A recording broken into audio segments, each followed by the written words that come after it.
Hey there, and welcome to Crime for Sleep. I know you're having trouble falling asleep, so let me keep you company with true crime stories from around the world. Before we dive in, I'm curious, where did you first hear this one? If you enjoy these stories, don't forget to like, comment, and subscribe. Now get comfortable, and let's get into tonight's case. Crime 1, I was hired to do minor repairs in an old duplex. The neighbor next door had recently moved out, so I was asked to inspect both units. In the far corner of one room, under an old carpet, I found a wooden panel sealed with rusted hinges. It looked like it hadn't been opened in years. Curiosity got the better of me, so I forced it open. What I saw was a steep drop into a narrow shaft. At the bottom was a small cell, bare, cold, and lined with stained mattresses. Hooks hung from the ceiling. One of them still held a chain, snapped at the end. I called the landlord, but he hung up as soon as I mentioned it. The next day, the trapdoor was gone, wood replaced, carpet glued down. I never told anyone else, but sometimes I still hear knocking beneath my floorboards, and it's not coming from my side.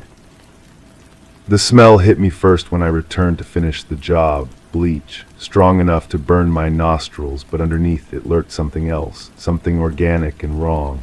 I've worked construction for 15 years, and I know the difference between cleaning supplies and cover-ups. The new floorboards were installed perfectly, too perfectly.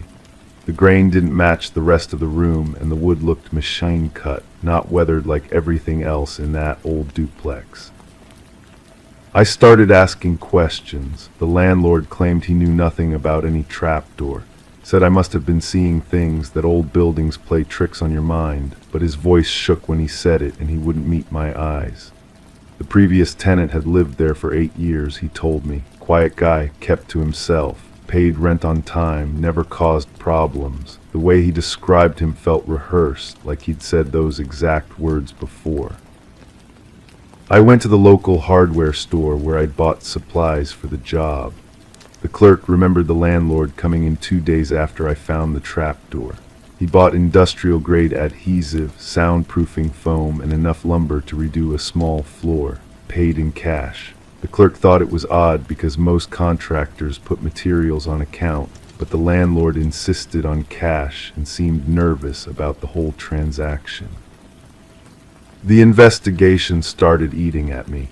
I couldn't sleep without thinking about those stained mattresses, about the snapped chain still swaying from that hook. I began watching the duplex from my truck during lunch breaks. The new tenant moved in within a week, a young woman, maybe early 20s.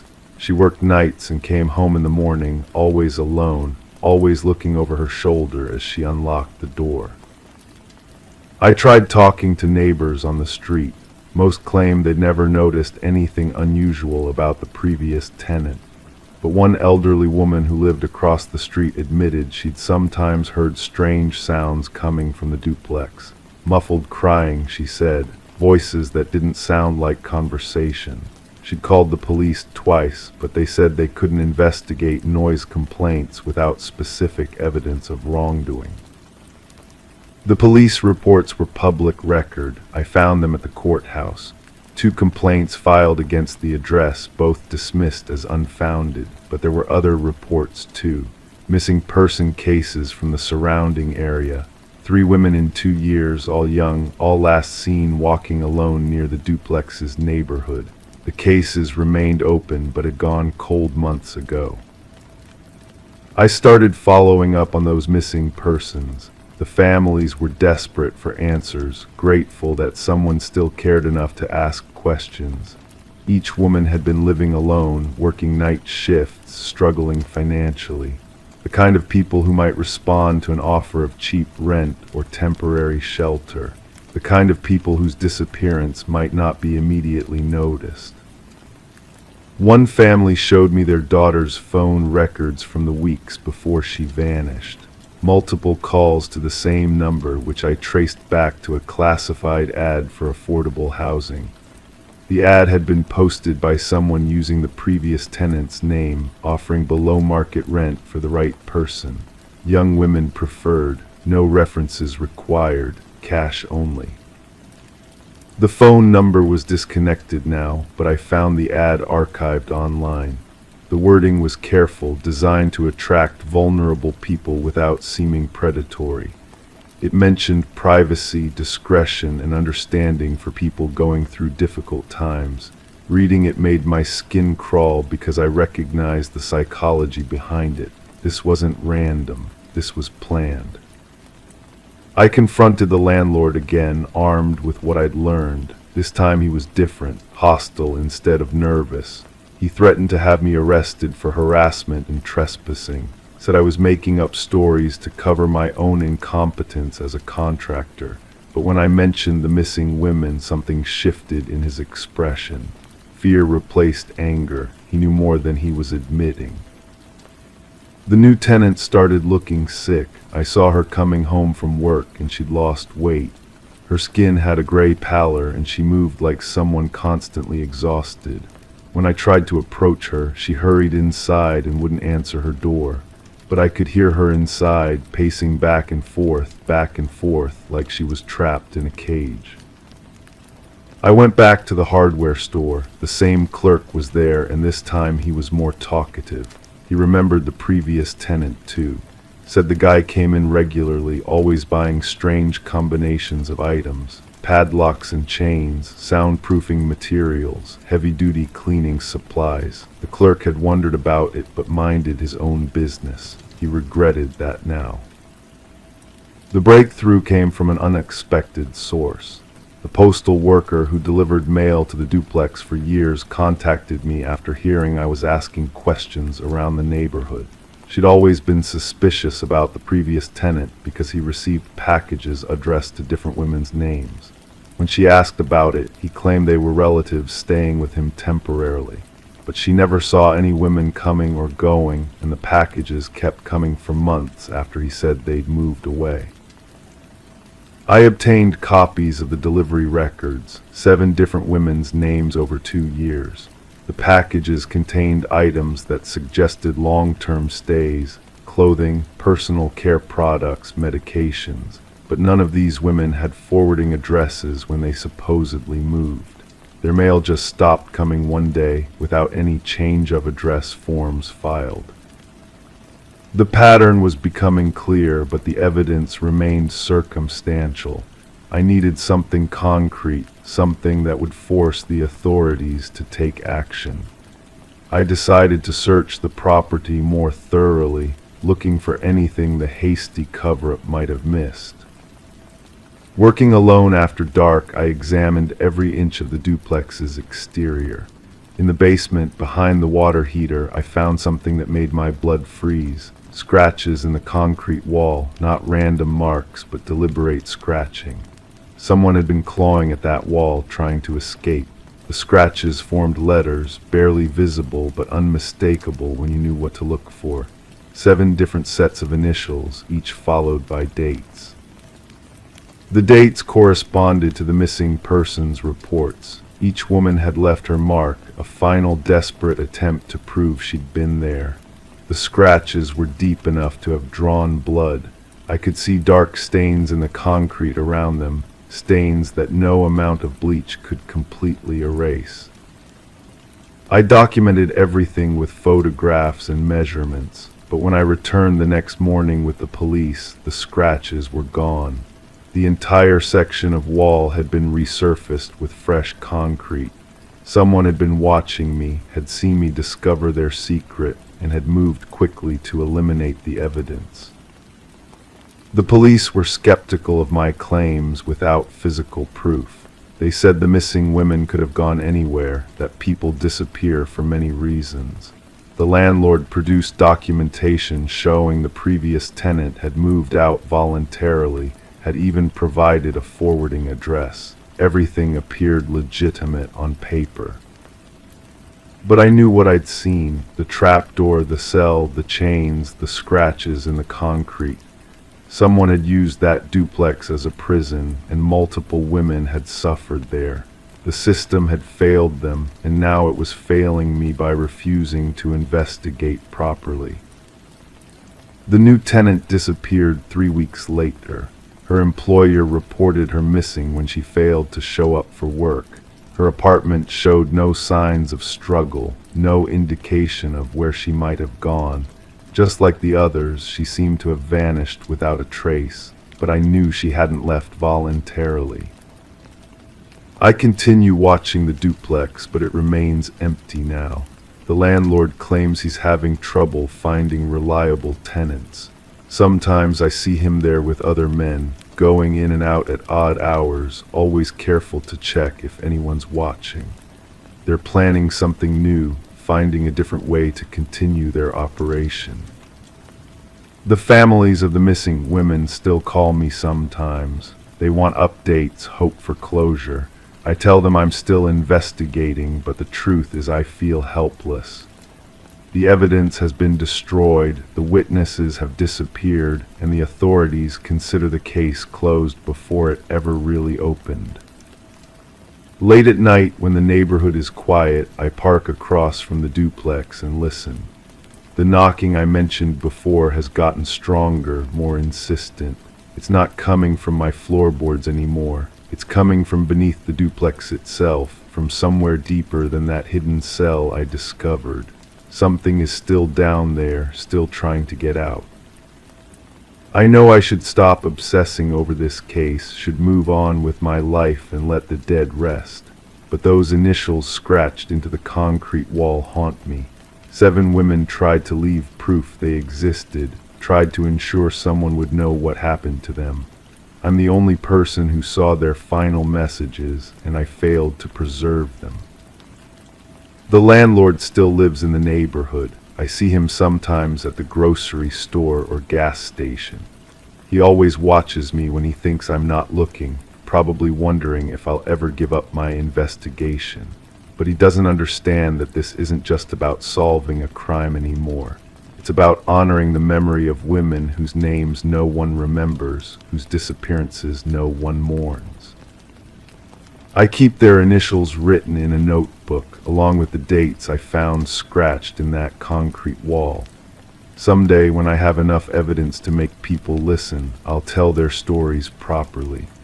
Until then, I'll keep watching and waiting, because someone needs to remember that they were here, that they fought to survive, that they deserved better than to disappear without a trace. The knocking continues every night, a reminder that some secrets refuse to stay buried, no matter how much concrete you pour over them. Crime 2, it started with fog. Every time I looked into the bathroom mirror, the glass was coated with a strange film like breath or steam, but the rest of the room was perfectly clear. Then the reflection changed. I could see everything else, tiles, towels, the door, but not myself, just empty space where I should have been. I thought I was hallucinating until I recorded it. Watching the video back, I saw something worse. A figure did appear behind where I should have been. It stood still, head tilted, as if waiting. I smashed the mirror that day, but shards of it still sit in the trash, and they still don't show me. That was 3 months ago. What I didn't tell anyone was that the mirror belonged to her, the woman who lived here before me, the one who disappeared without a trace, leaving behind only furniture and personal belongings that the landlord sold with the apartment. I'd bought the place furnished, thinking I was getting a deal. The mirror came with everything else. Her name was written on old mail still scattered in the kitchen drawer. Bills, subscription renewals, dental appointment reminders, normal life interrupted mid-sentence. The detective who handled her case had left his card tucked behind the bathroom cabinet. I found it while searching for the source of a persistent chemical smell that seemed to emanate from the walls themselves. When I called him, his voice carried the weight of unsolved puzzles. He agreed to meet me at a coffee shop downtown, bringing with him a manila folder thick with photographs and witness statements. The woman had been a forensic photographer, he told me, specialized in crime scenes. The irony wasn't lost on either of us. She'd been working on a case involving a series of home invasions. Nothing stolen, no violence, just evidence that someone had been inside. Personal items moved slightly, food consumed, beds slept in. The victims all reported the same thing afterward. Mirrors in their homes would fog up at random times, and when they cleared, the reflections looked wrong. Objects appeared that weren't there. Shadows moved independently. The detective spread crime scene photos across the small table between us. Each showed a bathroom mirror, pristine except for a single handprint pressed against the glass from the inside. The prints were too small to belong to any of the homeowners. They belonged to her. I studied the photographs while sipping coffee that had gone cold. In each image, the mirror reflected the bathroom perfectly, but something was missing. The photographer herself. Despite the camera flash, despite the obvious presence of someone taking the picture, no reflection of the photographer appeared in any of the mirrors. That evening, I returned to my apartment with a new understanding of what I was living with. I pulled out the box of her personal effects that the landlord had left in the closet. Inside, rolls of film, camera equipment, and a journal filled with meticulous notes about the break-in cases. Her handwriting was precise, almost architectural in its consistency. The final entry was dated the day before she disappeared. She'd written about discovering something in the mirrors, something that explained the pattern of invasions. But the entry ended mid-sentence, ink trailing off the page as if she'd been interrupted while writing. I developed the film rolls in my makeshift darkroom. The images showed crime scenes I recognized from the detective's folder, but these were different angles, different perspectives. In several shots, I could see into the mirrors clearly, and in each reflection there was someone else present at the scene. Someone who wasn't supposed to be there. The figure appeared in every mirror, standing behind where the photographer should have been. Same posture, same tilted head I'd seen in my own recordings. As I studied the images under a magnifying glass, I noticed something that made my hands shake. The figure was wearing clothes identical to what I'd worn the day I recorded my bathroom mirror. I called the detective again. This time he came to my apartment. We stood in the bathroom together, examining the space where the mirror had been. The wall behind showed faint marks where something had been mounted for a long time, but there was more.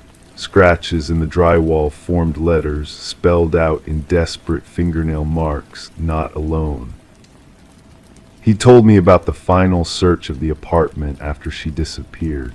They'd found her camera set up on a tripod in this very bathroom, focused on the mirror.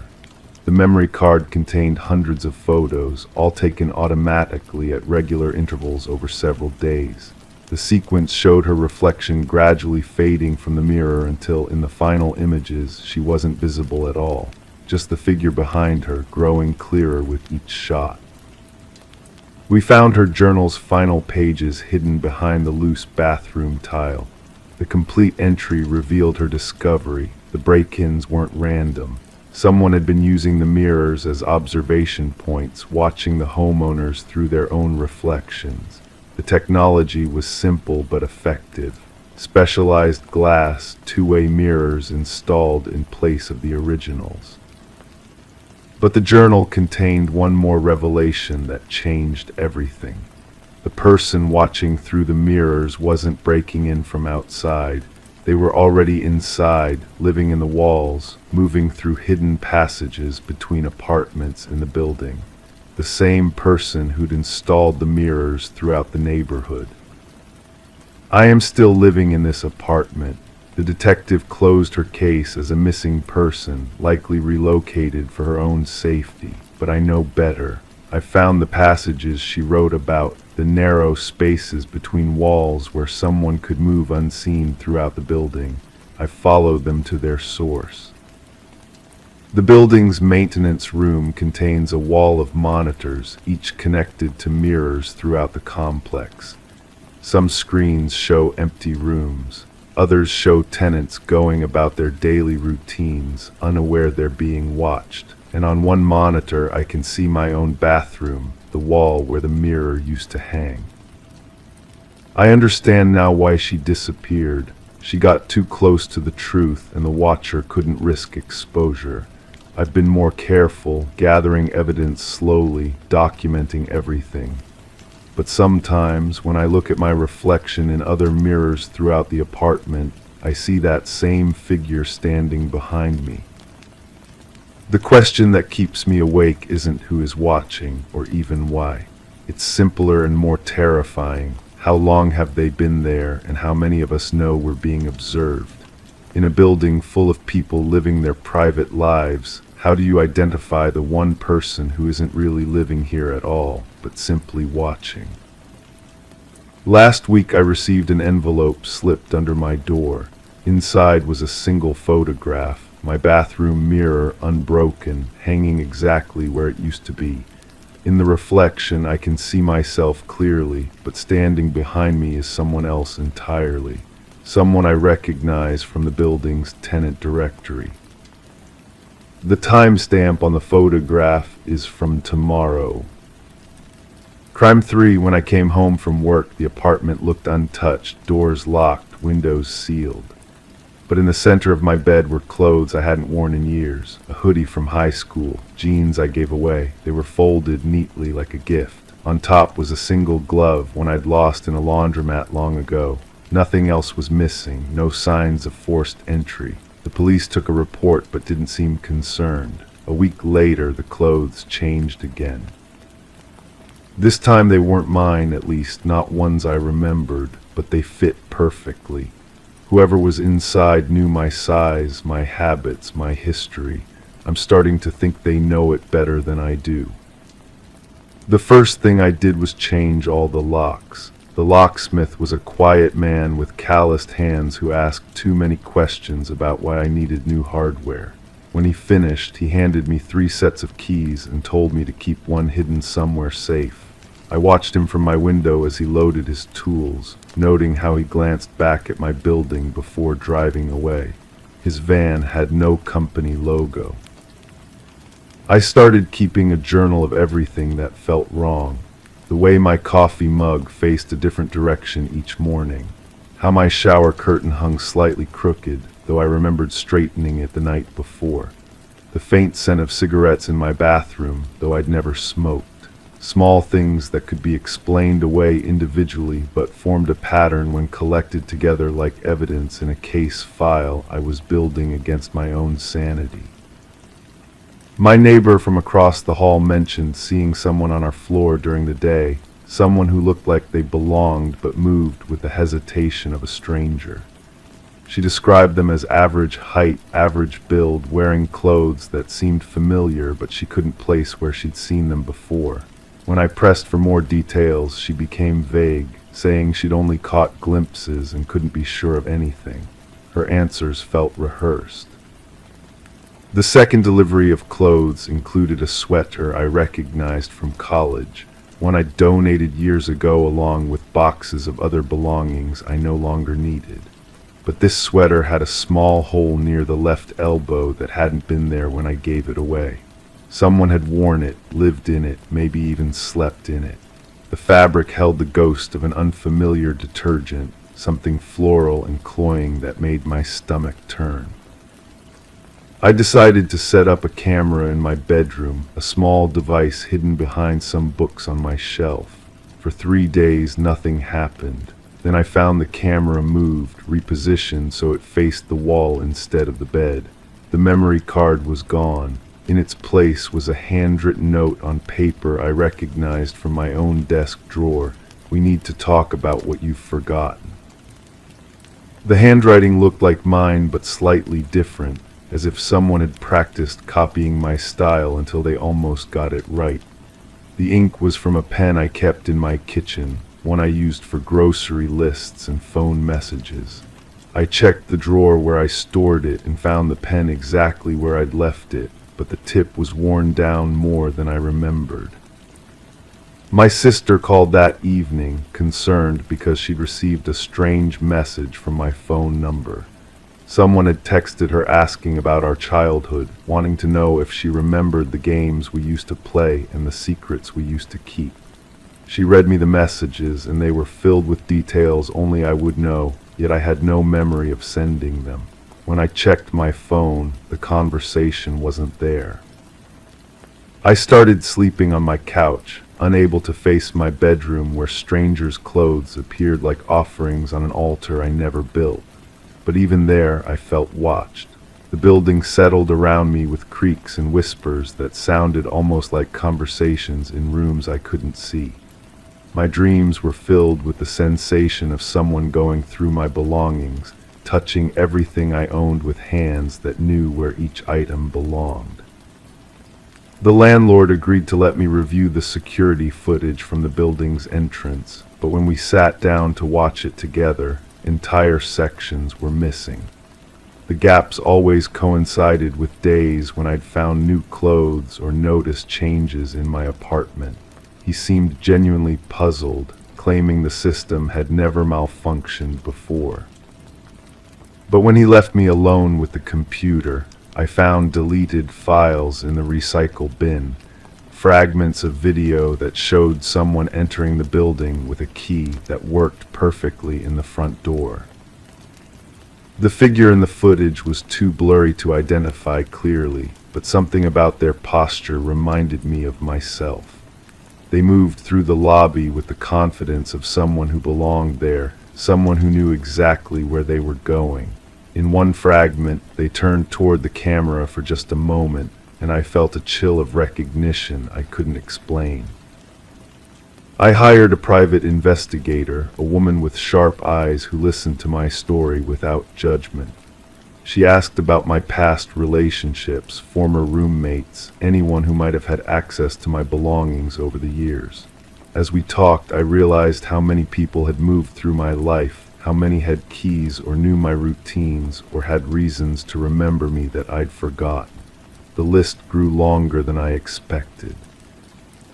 She discovered that several items of my clothing had been sold online by various accounts, all created with temporary email addresses that led nowhere. The photos showed my belongings laid out on beds in rooms I didn't recognize, modeled by people whose faces were always cut off at the edge of the frame. Some items sold for much more than they were worth, as if buyers knew their significance. The investigator also found evidence that someone had been accessing my medical records, employment history, and financial information using login credentials that matched my usual passwords. They'd been building a comprehensive picture of my life, studying me like a subject in an experiment I never agreed to participate in. But the digital footprints were sophisticated, suggesting someone with technical skills I didn't possess. When I confronted my ex-partner about whether they'd kept any of my things after we broke up, they became defensive and claimed they'd thrown everything away immediately. But later that same day, I found a voicemail on my phone from a number I didn't recognize. The voice was distorted, electronically altered, but the message was clear. Ask them about the storage unit they've been paying for. The storage facility was across town in a complex I'd never visited. When I arrived with the investigator, we discovered a unit rented under a name that was an anagram of mine. Inside were boxes upon boxes of my belongings, things I'd lost or donated or thrown away over the course of years. But they weren't just stored randomly. Everything was organized by date, creating a timeline of my life told through discarded objects. Some items had tags with notes about where and when they'd been acquired. Among the boxes, we found journals I'd never written, filled with entries in my handwriting describing thoughts and experiences I'd never had. They read like the observations of someone studying me, learning to think like me, practicing being me until the imitation became perfect. The entries grew more confident over time, eventually becoming indistinguishable from my actual writing style. The most disturbing discovery was a series of photographs showing me in various locations around the city, taken from distances that suggested long-term surveillance.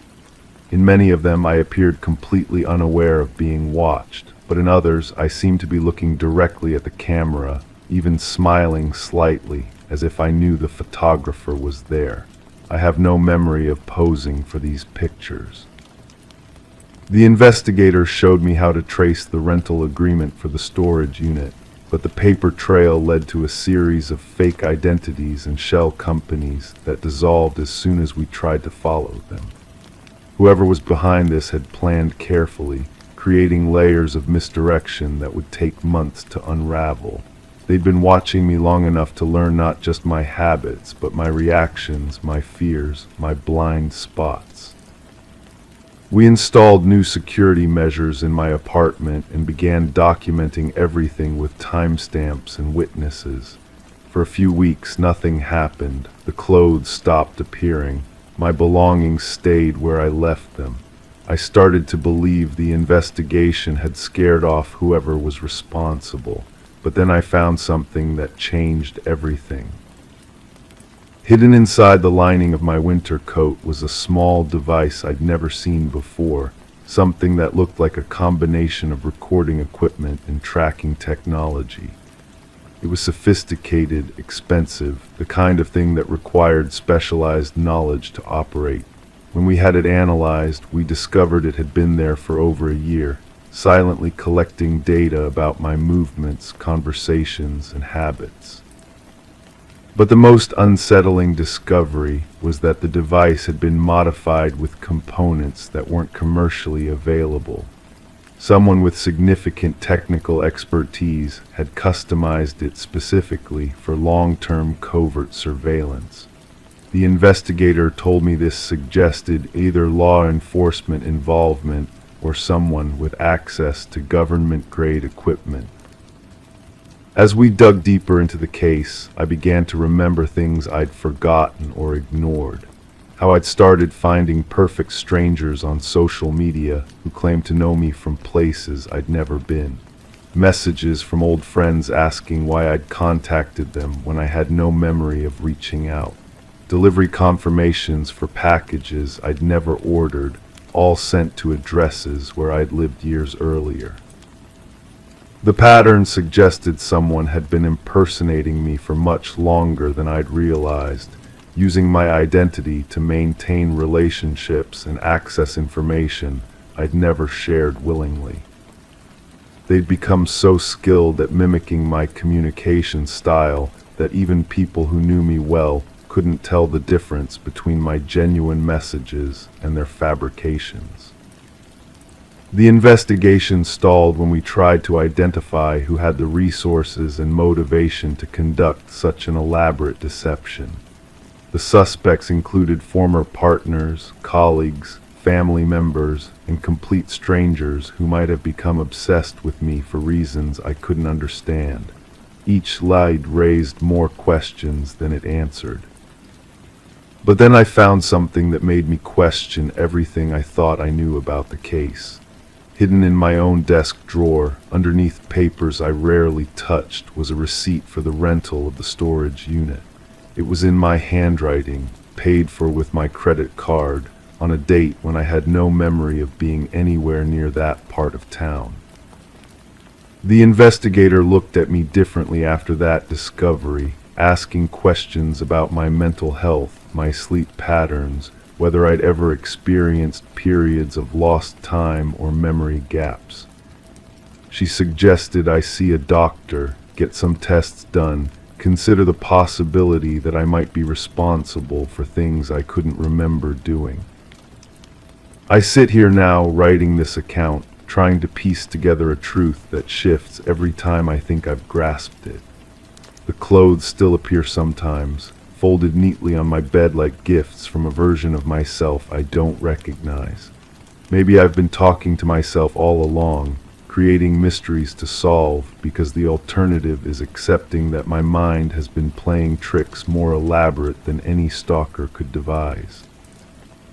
Or maybe someone has been studying me so carefully, learning my patterns so thoroughly, that they've become better at being me than I am. Maybe they know things about my past that I've forgotten, understand aspects of my personality that I've never acknowledged. Maybe they're still out there, watching me write these words, knowing exactly how this story will end even when I don't. The glove that started it all still sits on my dresser, a reminder that someone somewhere knows me better than I know myself. Whether that someone is a stranger or just another version of me, I may never discover. But I've learned to live with uncertainty, to accept that some questions have answers too complex for the person asking them to understand. The investigation continues, but I'm no longer sure what we're investigating or who we're looking for. The only thing I know for certain is that truth isn't always something you can find. Sometimes it's something that finds you, wearing clothes you don't remember owning, speaking in voices that sound exactly like your own. Crime 4, the elevator in my building had always made strange noises, clunks, rattles, and the occasional metal screech. One evening it stopped between floors. I pried open the hatch, expecting wires or a maintenance shaft. Instead, I found a narrow tunnel carved into concrete. It had marks on the walls, scratches, tally marks, some smeared red. I followed it for a few feet until the air changed. The temperature dropped and the stench became unbearable. I turned back only to find the elevator gone. I was sealed in. I found my way out hours later, but the tunnel had shifted. It led into a different part of the building entirely, one I'd never seen before, one that shouldn't exist. I didn't report it immediately. Who would believe me? Instead, I started asking questions. The building manager seemed nervous when I mentioned maintenance issues. His hands fidgeted with his keys and he avoided eye contact. He claimed no construction had ever been done behind the elevator shaft. The blueprints he showed me were clean, standard, but the paper felt too crisp, too new. The building was old, constructed decades ago when regulations were looser. I began researching its history at the local records office. The original permits showed discrepancies. Spaces that existed on early drawings had vanished from later revisions. Room numbers skipped sequences. Floor measurements didn't match between different filing periods. I spoke with longtime residents. An elderly woman who lived on the third floor mentioned strange sounds in the walls during certain seasons. She described scratching, like fingernails on concrete, coming from spaces that should have been empty. Another tenant recalled a family that had lived in a unit that supposedly never existed. They had moved out suddenly, leaving behind furniture and personal belongings that maintenance claimed they never found. The smell from that tunnel haunted me. It wasn't decay exactly, but something organic mixed with industrial chemicals. I recognized it from somewhere, but the memory stayed just out of reach. I started paying attention to similar odors throughout the building. The basement laundry room carried traces of it, so did the stairwell near the back exit. I returned to the elevator shaft during off-peak hours. The tunnel was still there, but its configuration had changed.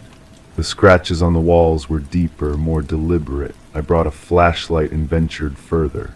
The passage split into multiple directions, creating a network I hadn't noticed before.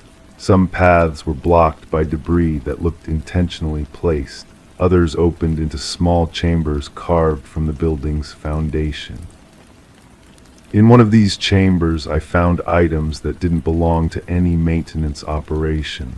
Personal effects scattered on the floor, clothing that looked like it had been removed hastily.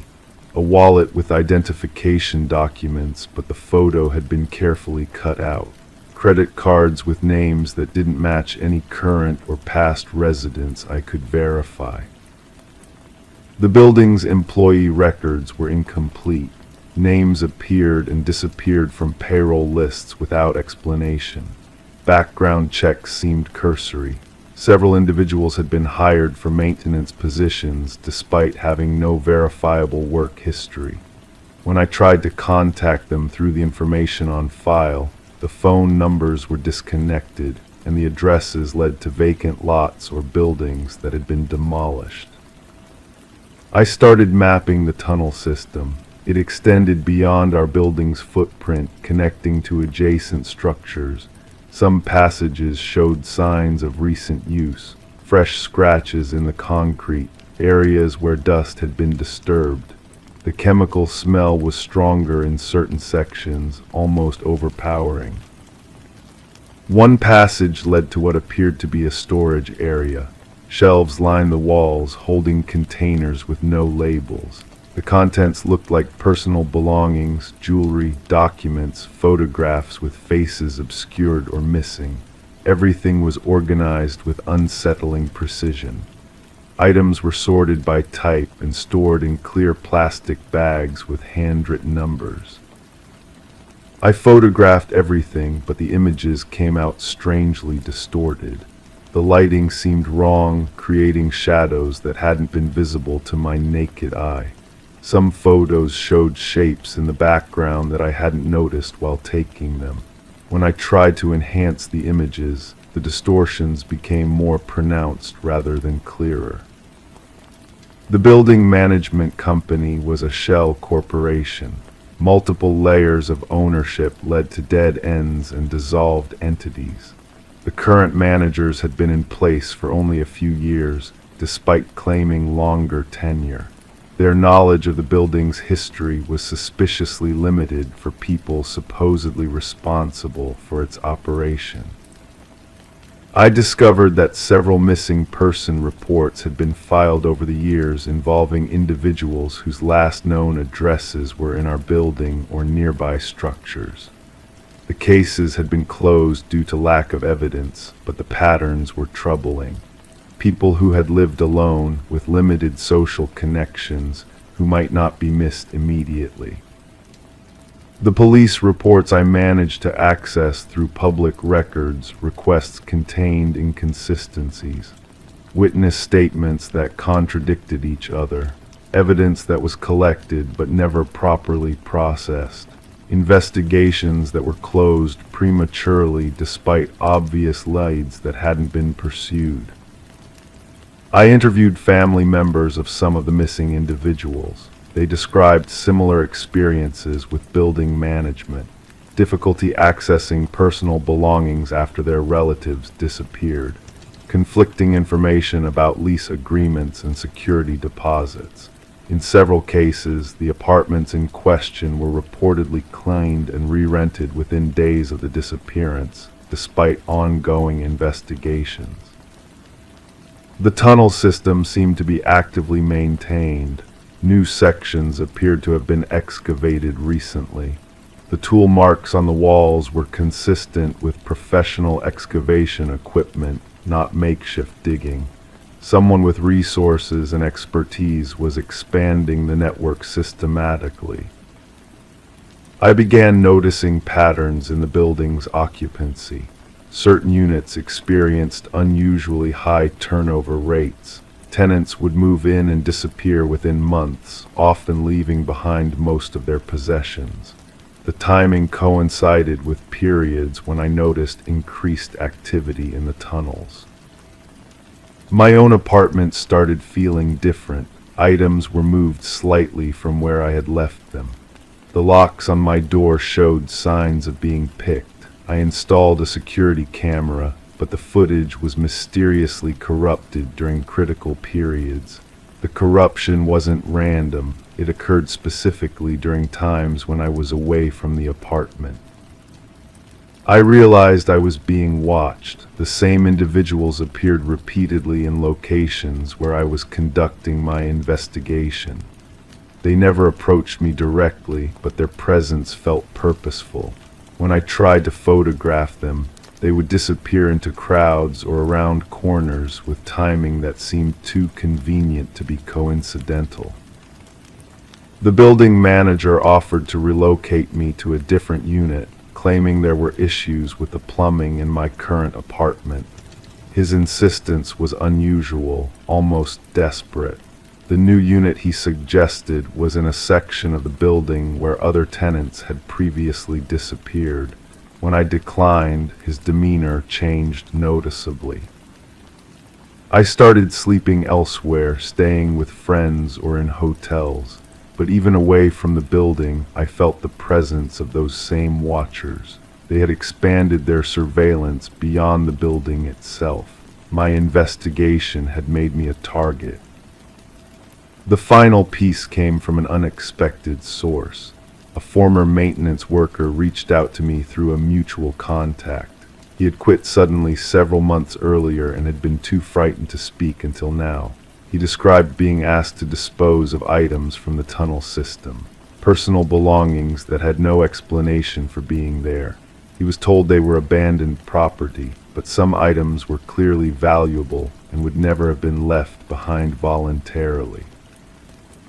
He had been instructed to incinerate everything in the building's furnace, but he had kept some items, hoping to eventually return them to their rightful owners. When he tried to research the owners, he discovered that many of them were people who had been reported missing. The worker had documented serial numbers from electronics and jewelry.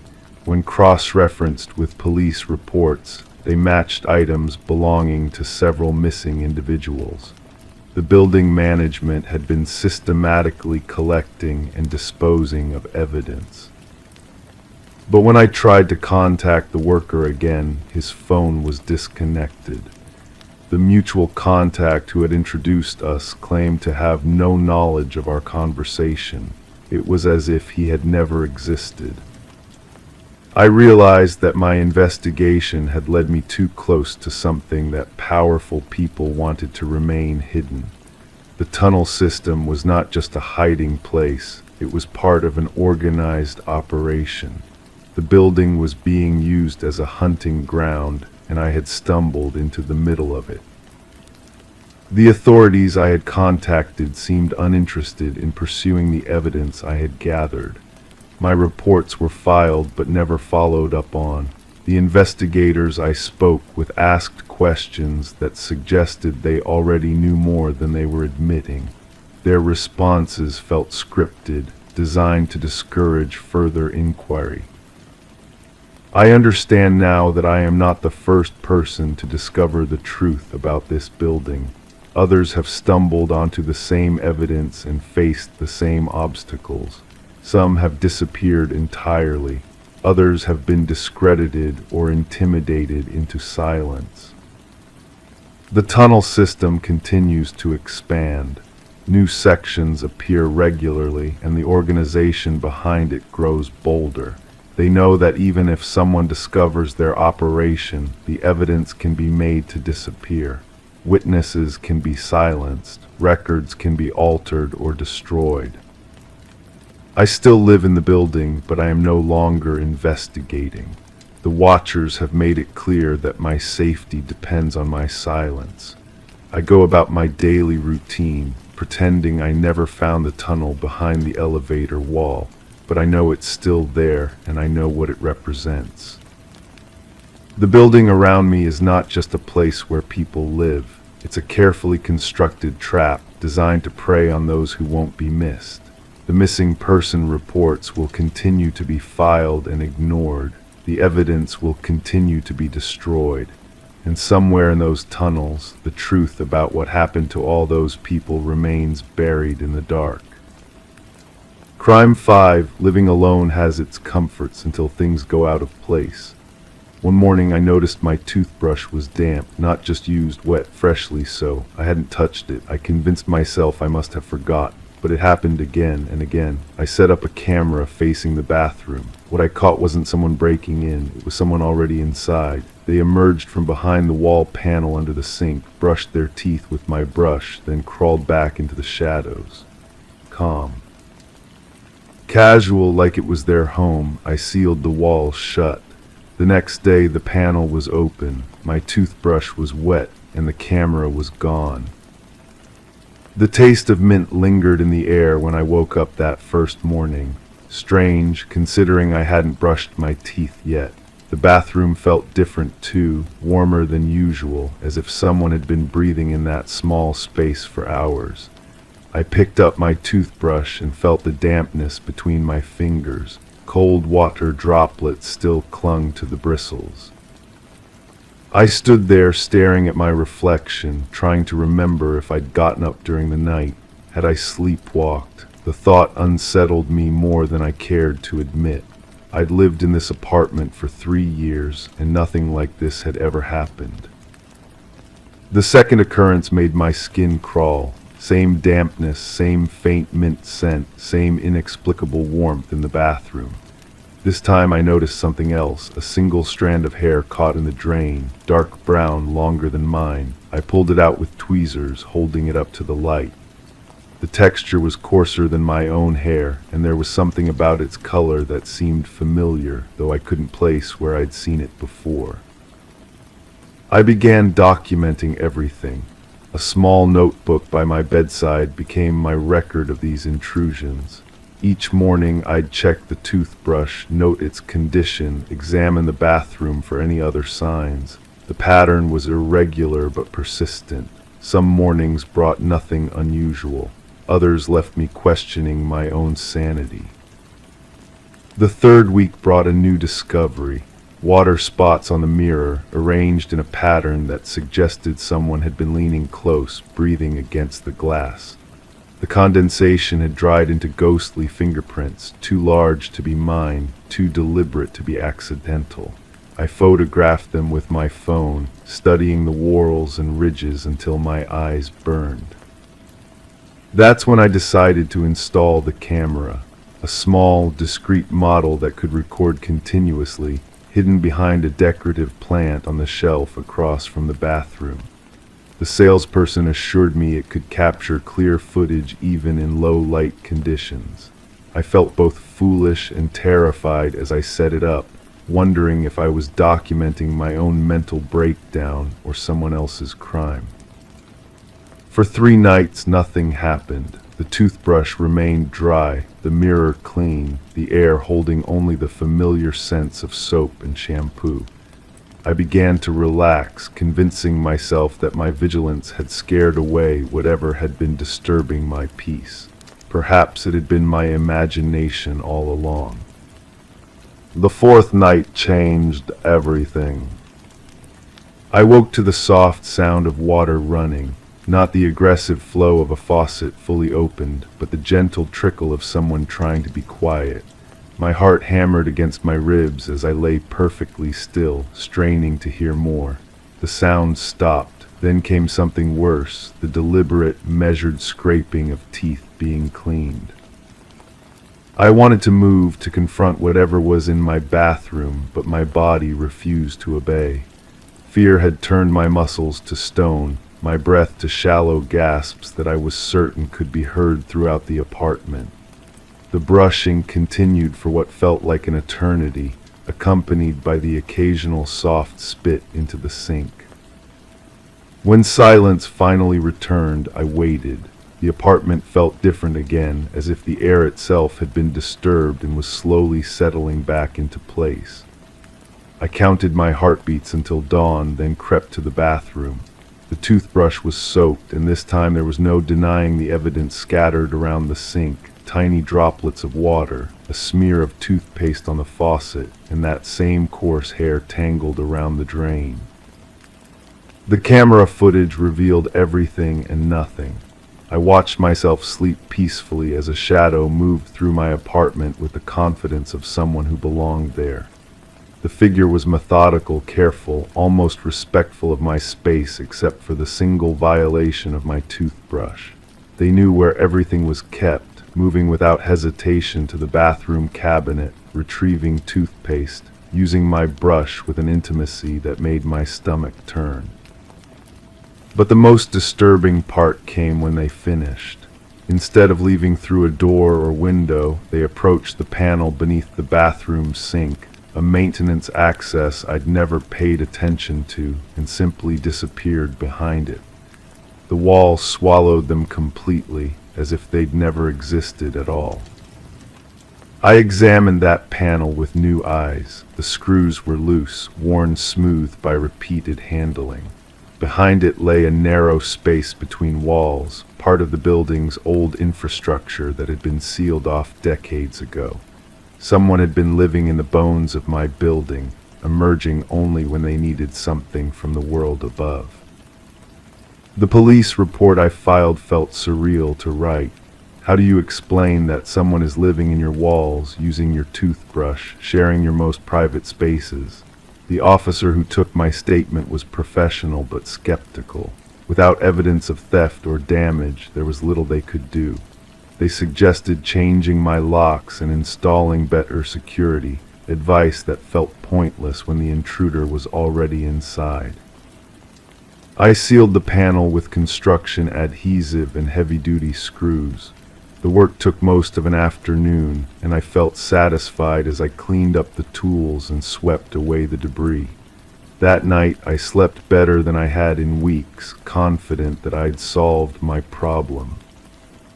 The next morning, the panel hung open like a mouth. My toothbrush dripped with fresh water, and the camera I'd repositioned to watch the sealed entrance was gone. In its place, someone had left a single item on the bathroom counter, a photograph. It showed me sleeping, taken from the foot of my bed. The angle suggested it had been shot from inside my own room, sometime during one of those nights when I'd convinced myself I was safe. On the back, written in careful handwriting, were the words, "We all need to be clean." I moved out that week, abandoning my lease and most of my belongings. But sometimes, in my new apartment, I wake up to the taste of mint in the air. Sometimes my toothbrush feels just slightly too warm when I reach for it in the morning. And sometimes, late at night, I hear the soft sound of water running somewhere behind my new walls. The police never found anyone in the old building's infrastructure. The new tenants report no unusual activity. The maintenance company insists that the spaces between walls are too narrow for human habitation, despite the evidence I provided. My case file was quietly closed, marked as resolved through the tenant's relocation. But I know the truth. Someone is still out there, still moving through the hidden spaces of buildings, still emerging in the darkness to share in the small intimacies of strangers' lives.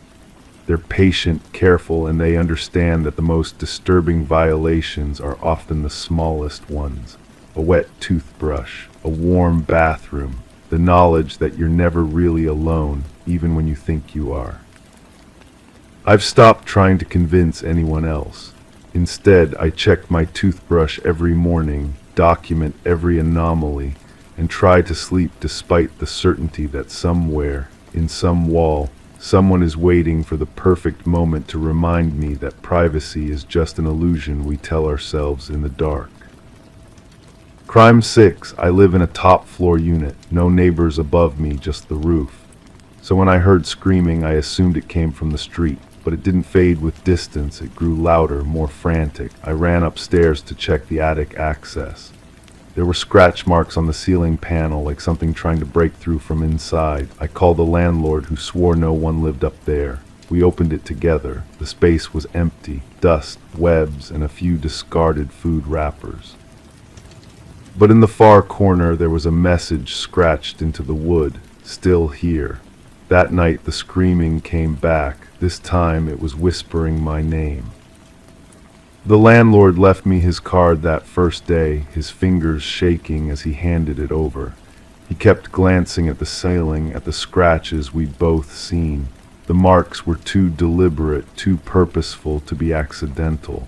Someone had been up there, desperate to get out, or desperate to get in.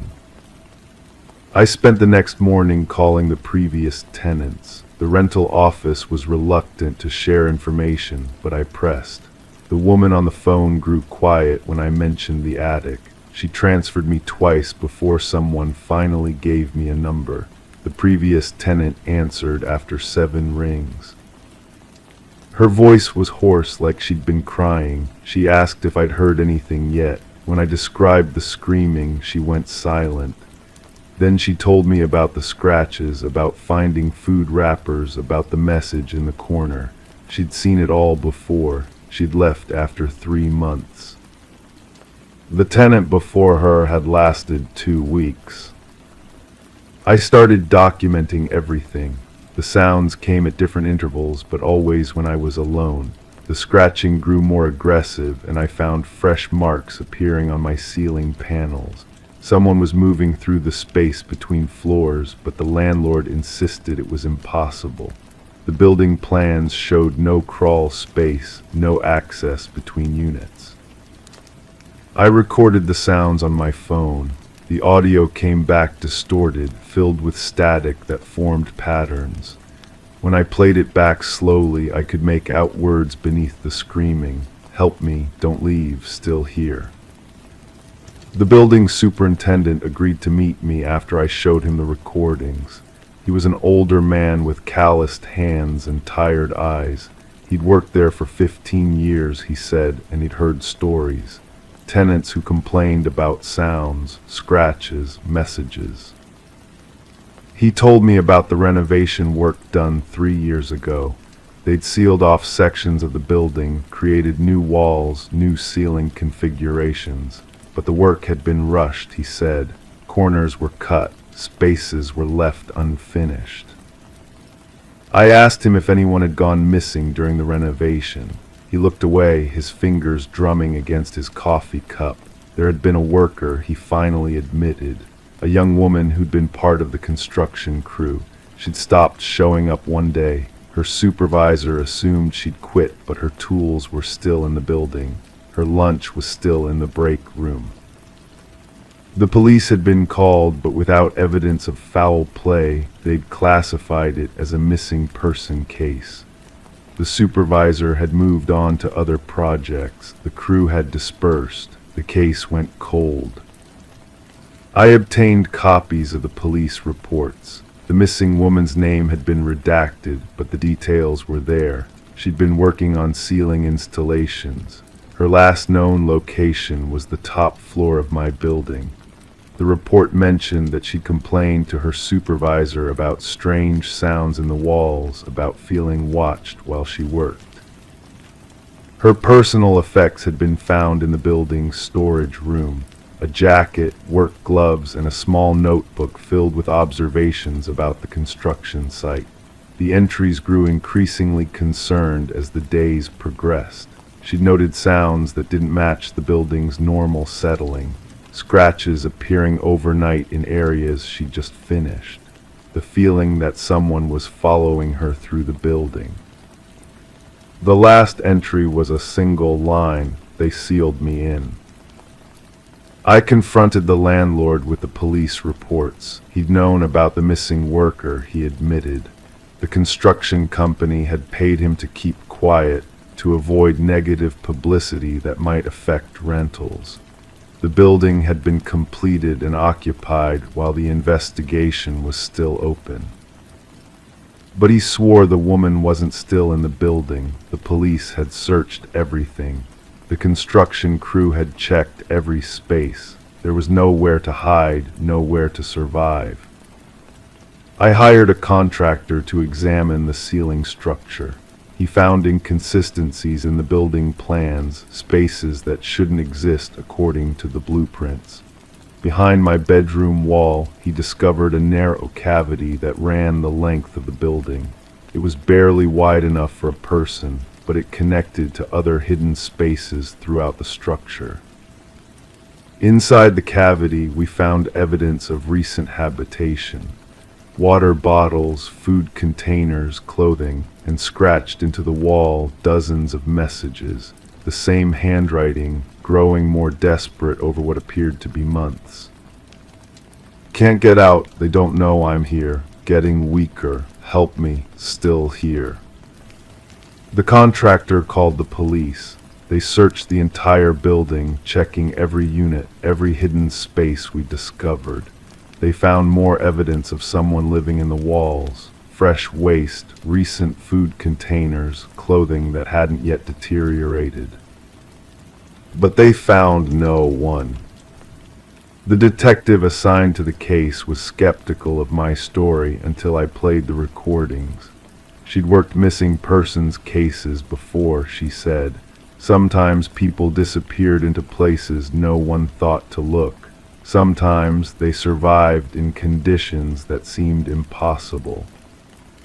She reopened the investigation into the missing construction worker. The case file had been thin, she admitted. The original detective had assumed the woman had simply left town.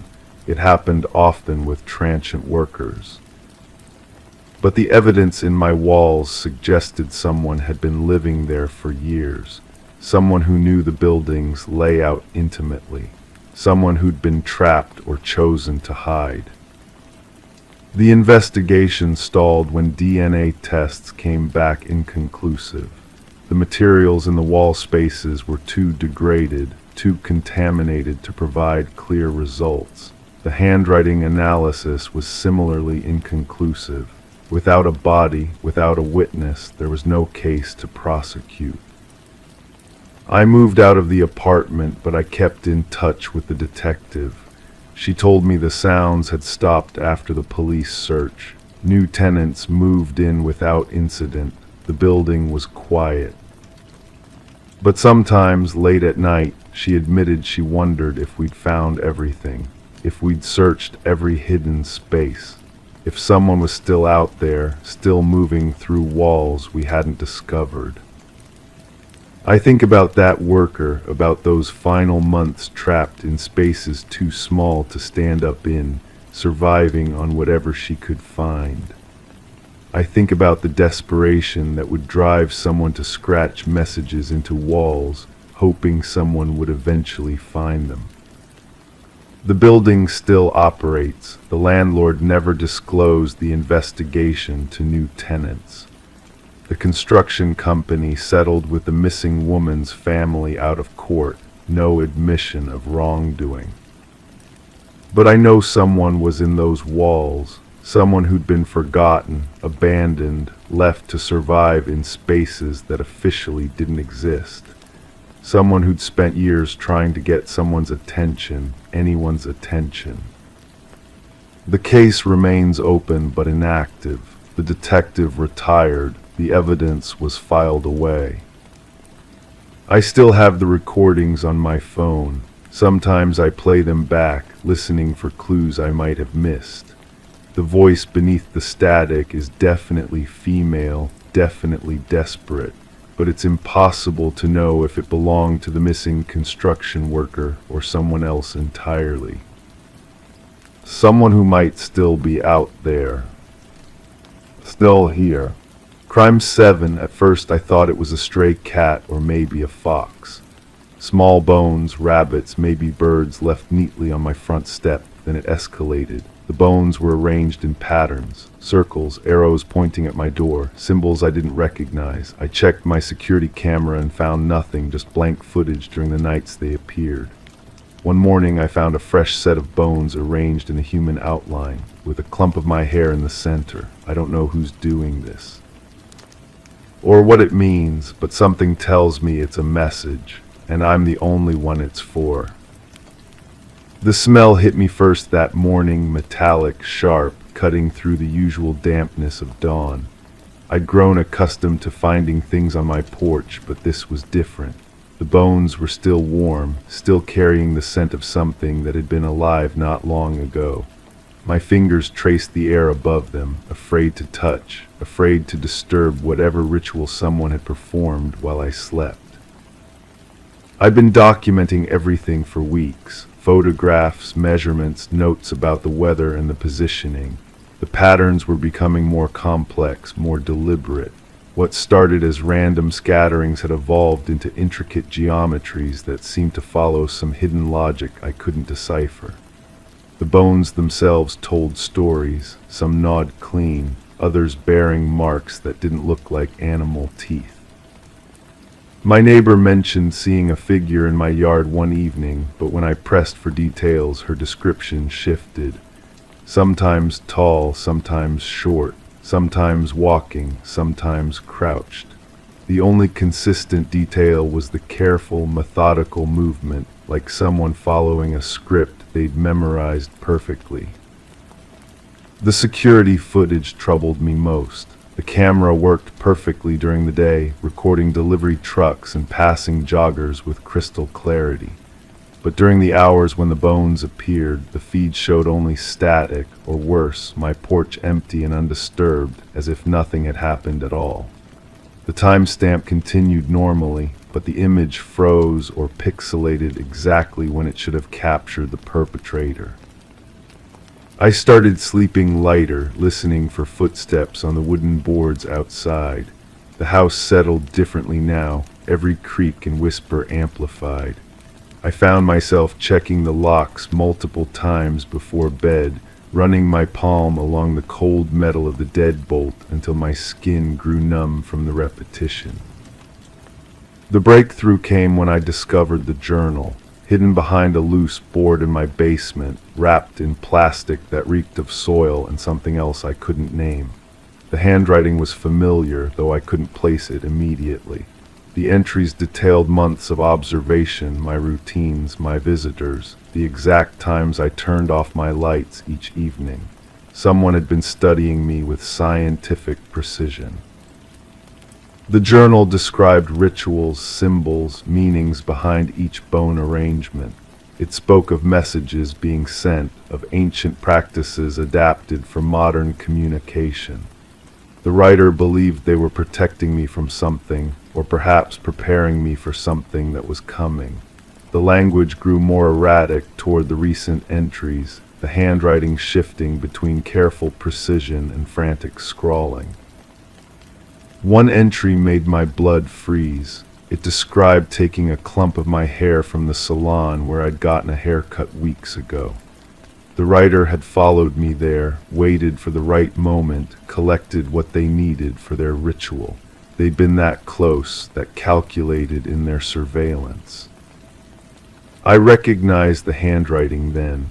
It belonged to someone who'd installed my security system months ago, someone who'd had access to my house, my routines, my vulnerabilities. Someone who understood exactly how to disable the cameras when needed, how to move through my property without triggering motion sensors. The final entry was dated the previous evening. It mentioned a culmination, a final message that would make everything clear. It spoke of a gift that would arrive with the sunrise, something that would test my understanding of their devotion. I called the police, but explaining the situation felt impossible. Bones on a porch, a mysterious journal, disabled security footage. It sounded like the paranoid rambling of someone losing grip on reality. The officer who came took notes politely, but I could see the skepticism in his eyes. He promised to increase patrols in the area and suggested I might want to consider staying with family for a few days. That evening I sat in my living room with all the lights on, the journal open beside me, trying to decode the final entries. The writer had included drawings, maps of my property, detailed sketches of bone arrangements, and something else. Blueprints of my house, including rooms I'd never shown anyone, spaces only someone with access to building records could know about. The realization crept over me slowly, like ice water filling my veins. The security installer had never left. Somewhere in my house, in spaces I didn't know existed, someone had been living parallel to my life, watching, waiting, preparing their elaborate messages while I slept above them, unaware. I heard the first footstep around midnight, not outside on the porch, but inside, moving through walls I'd thought were solid.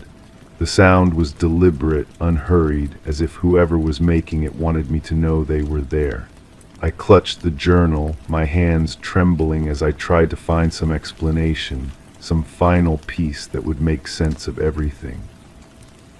The bones had never been messages for me. They were markers, indicators of time passing, counting down to this moment when the real communication would begin.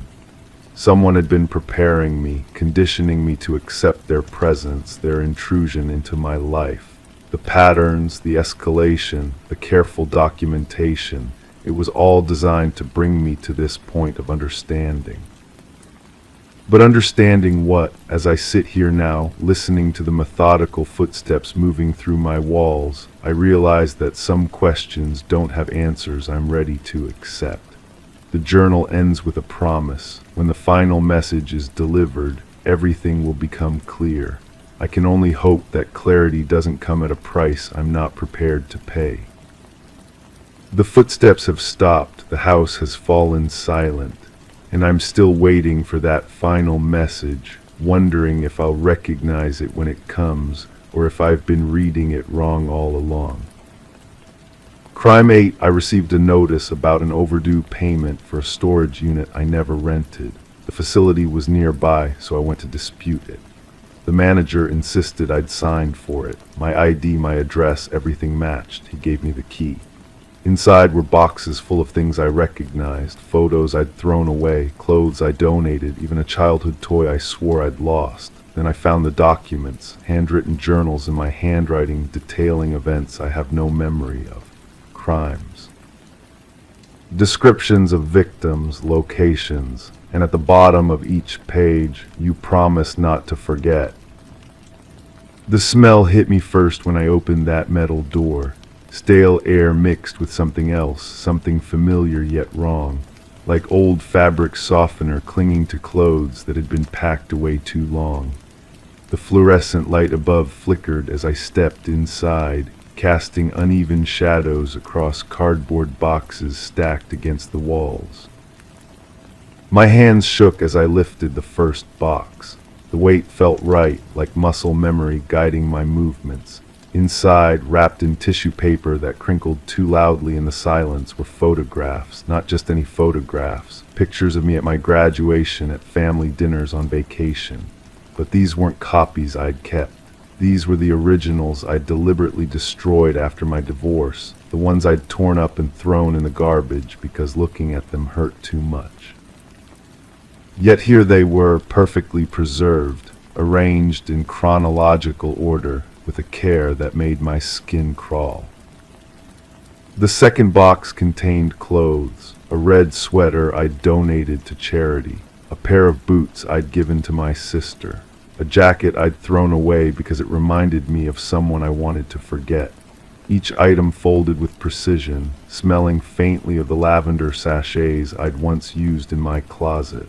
Someone had been watching me, collecting pieces of my discarded life like souvenirs. But it was the third box that made me sink to my knees on the cold concrete floor. Inside was my childhood teddy bear, the one with the missing eye and the torn ear that I'd carried everywhere until I was 10. I remembered the exact moment I'd lost it during a family move. My mother had searched every box, every corner of the old house, but it was gone. I'd cried for weeks. Now it sat in my hands, soft and worn, smelling like the fabric softener from my childhood home. Someone had found it. Someone had kept it. Someone had been collecting my life piece by piece for longer than I could comprehend. The journals were at the bottom of the box, wrapped in a plastic bag that crinkled as I opened it. 3 leather-bound notebooks, their pages yellowed at the edges. The handwriting on the covers was unmistakably mine, though I couldn't remember forming those letters. My name, my address, dates spanning the past 5 years. I opened the first journal with trembling fingers. The entries began normally enough. Daily observations, grocery lists, appointments, but as I read deeper, the content shifted. Descriptions of people I'd never met or couldn't remember meeting. A woman who worked at the coffee shop noted down to her schedule, her car, her route home.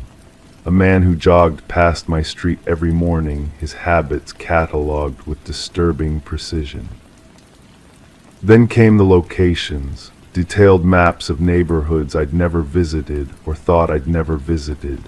Street names, building layouts, entry points marked with careful annotations. times when certain areas would be empty, when security cameras had blind spots, when nobody would be watching. And the victims. Each description was clinical, methodical, physical characteristics, daily routines, vulnerabilities, written in my handwriting with a detachment that made my stomach turn. These weren't fantasies or fiction. They read like case files, like preparation for something unthinkable. The worst part was how accurate my handwriting was, not just similar, but perfect. Every loop, every slant, every pressure point exactly as I would write. I grabbed a pen from my purse and tried to replicate what I saw on the page. The match was flawless. At the bottom of each entry in the same careful script were those 4 words, "You promised not to forget." I flipped through page after page, finding crimes described in detail. Break-ins where nothing was stolen but personal items were moved. Cars vandalized in ways that seemed random but followed patterns only I would notice. People followed, photographed, studied like specimens. One entry described watching someone through their kitchen window while they made dinner. The handwriting noted how they left their back door unlocked, how their dog didn't bark at familiar sounds, how they always turned off the lights at the same time each night. Reading it felt like watching someone else's nightmare, except the observer was me. Another entry detailed following someone to their workplace, learning their schedule, noting when they stayed late and when the building was empty. The writing described the sound of their footsteps in the parking garage, the way they fumbled with their keys when they were nervous, the exact spot where the security lights didn't reach. I found receipts tucked between the pages. Gas stations, restaurants, hotels in places I'd never been, or places I couldn't remember being. The dates matched the journal entries perfectly. Credit card receipts with my signature, purchases I couldn't recall making. There were photographs too, candid shots of strangers going about their daily lives, unaware they were being watched. Some were taken from a distance, others uncomfortably close. In the margins, my handwriting noted details about these people, their names, their addresses, their fears. But what terrified me most was finding photographs of myself in situations I couldn't remember. Me sitting in a car outside someone's house, me walking through neighborhoods at night, me standing in the shadows of a parking lot watching. In every photo I looked focused, purposeful, like someone who knew exactly what they were doing. The final journal was different. The entries were shorter, more urgent. The handwriting looked rushed, desperate. Pages described close calls, near misses, moments when I'd almost been caught doing things I couldn't remember doing. There were apologies written to people I'd never met, promises to stop behaviors I couldn't recall starting. And throughout it all, that recurring phrase, "You promised not to forget." I sat in that storage unit for what felt like hours, surrounded by evidence of a life I didn't remember living. The fluorescent light above continued its erratic flickering, creating a strobe effect that made everything feel surreal. The smell of old fabric softener mixed with something else now, something that reminded me of fear and regret. When I finally left, I didn't take anything with me. I couldn't. The weight of those boxes, those journals, those photographs felt too heavy to carry. Instead, I locked the unit back up and walked to my car on unsteady legs. The drive home passed in a blur. I kept checking my rearview mirror, not sure what I was looking for, but unable to shake the feeling that I was being watched. When I pulled into my driveway, I noticed things I'd never paid attention to before. How my house was positioned on the street, how the windows faced other homes, how easy it would be for someone to observe the daily rhythms of my neighborhood. Inside, I went straight to my desk and pulled out a pen. With shaking hands, I wrote my name on a piece of paper. Then I wrote it again. and again. Each time, the handwriting was identical to what I'd seen in those journals, not similar, identical. I searched my house for anything else that might be missing, any other gaps in my possessions that I'd attributed to normal loss or forgetfulness. In the back of my closet, I found empty hangers where clothes used to hang. In my photo albums, I discovered gaps where pictures had been carefully removed. Even my medicine cabinet seemed different, like someone had reorganized it according to a system I didn't recognize. That night I couldn't sleep. I lay in bed staring at the ceiling, trying to remember what I'd done during the periods covered by those journal entries. Some of the dates corresponded to times when I'd felt unusually tired, when I'd woken up with no memory of the previous evening. Times when I'd found dirt under my fingernails or mud on my shoes that I couldn't explain. I'd attributed these things to stress, to the medication I'd been taking after my divorce, to the general fog that grief can create around daily life. But now those forgotten hours felt ominous, like missing pieces of a puzzle I was afraid to complete. The storage unit key sat on my nightstand, catching the light from the street lamp outside my window. I'd kept it despite every instinct telling me to throw it away. Something about those journals, those photographs, those carefully preserved pieces of my discarded life felt important in a way I couldn't understand. Over the following days, I found myself driving past the storage facility without meaning to. I'd leave for work and end up in the parking lot, staring at the building, key in hand. Each time, I'd convince myself to go home without going inside, but the pull was getting stronger. The truth was I needed to know, not just what was in those boxes, but why someone had collected those things, why they'd preserved pieces of my life I'd tried to forget, and why, despite the fear that gripped me every time I thought about those journals, part of me felt grateful that someone had remembered what I'd chosen to forget. The handwriting was mine, the receipts were signed by me, the photographs showed me in places I couldn't remember being. But the person described in those pages, the one watching and following and documenting, felt like a stranger wearing my face. Yet every night as I lay in bed trying to make sense of what I'd found, those 4 words echoed in my mind: "You promised not to forget." And the most terrifying realization of all was that somewhere, buried beneath layers of conscious memory and reasonable doubt, I suspected I knew exactly what that promise meant. I just wasn't ready to remember who I'd made it to, or why keeping it might be the most dangerous thing I'd ever done. Crime 9, the hallway bulb kept flickering, so I unscrewed it to replace it. When I looked closely, I saw dark fluid sloshing inside. I cracked it open and red droplets spilled out. Not paint, not dye, blood. I checked the others, some clear, some full. I reported it to building maintenance, but they didn't follow up. That night, the lights in my apartment dimmed one by one. In the glow of the final bulb, I saw shadows on the wall that didn't match my body.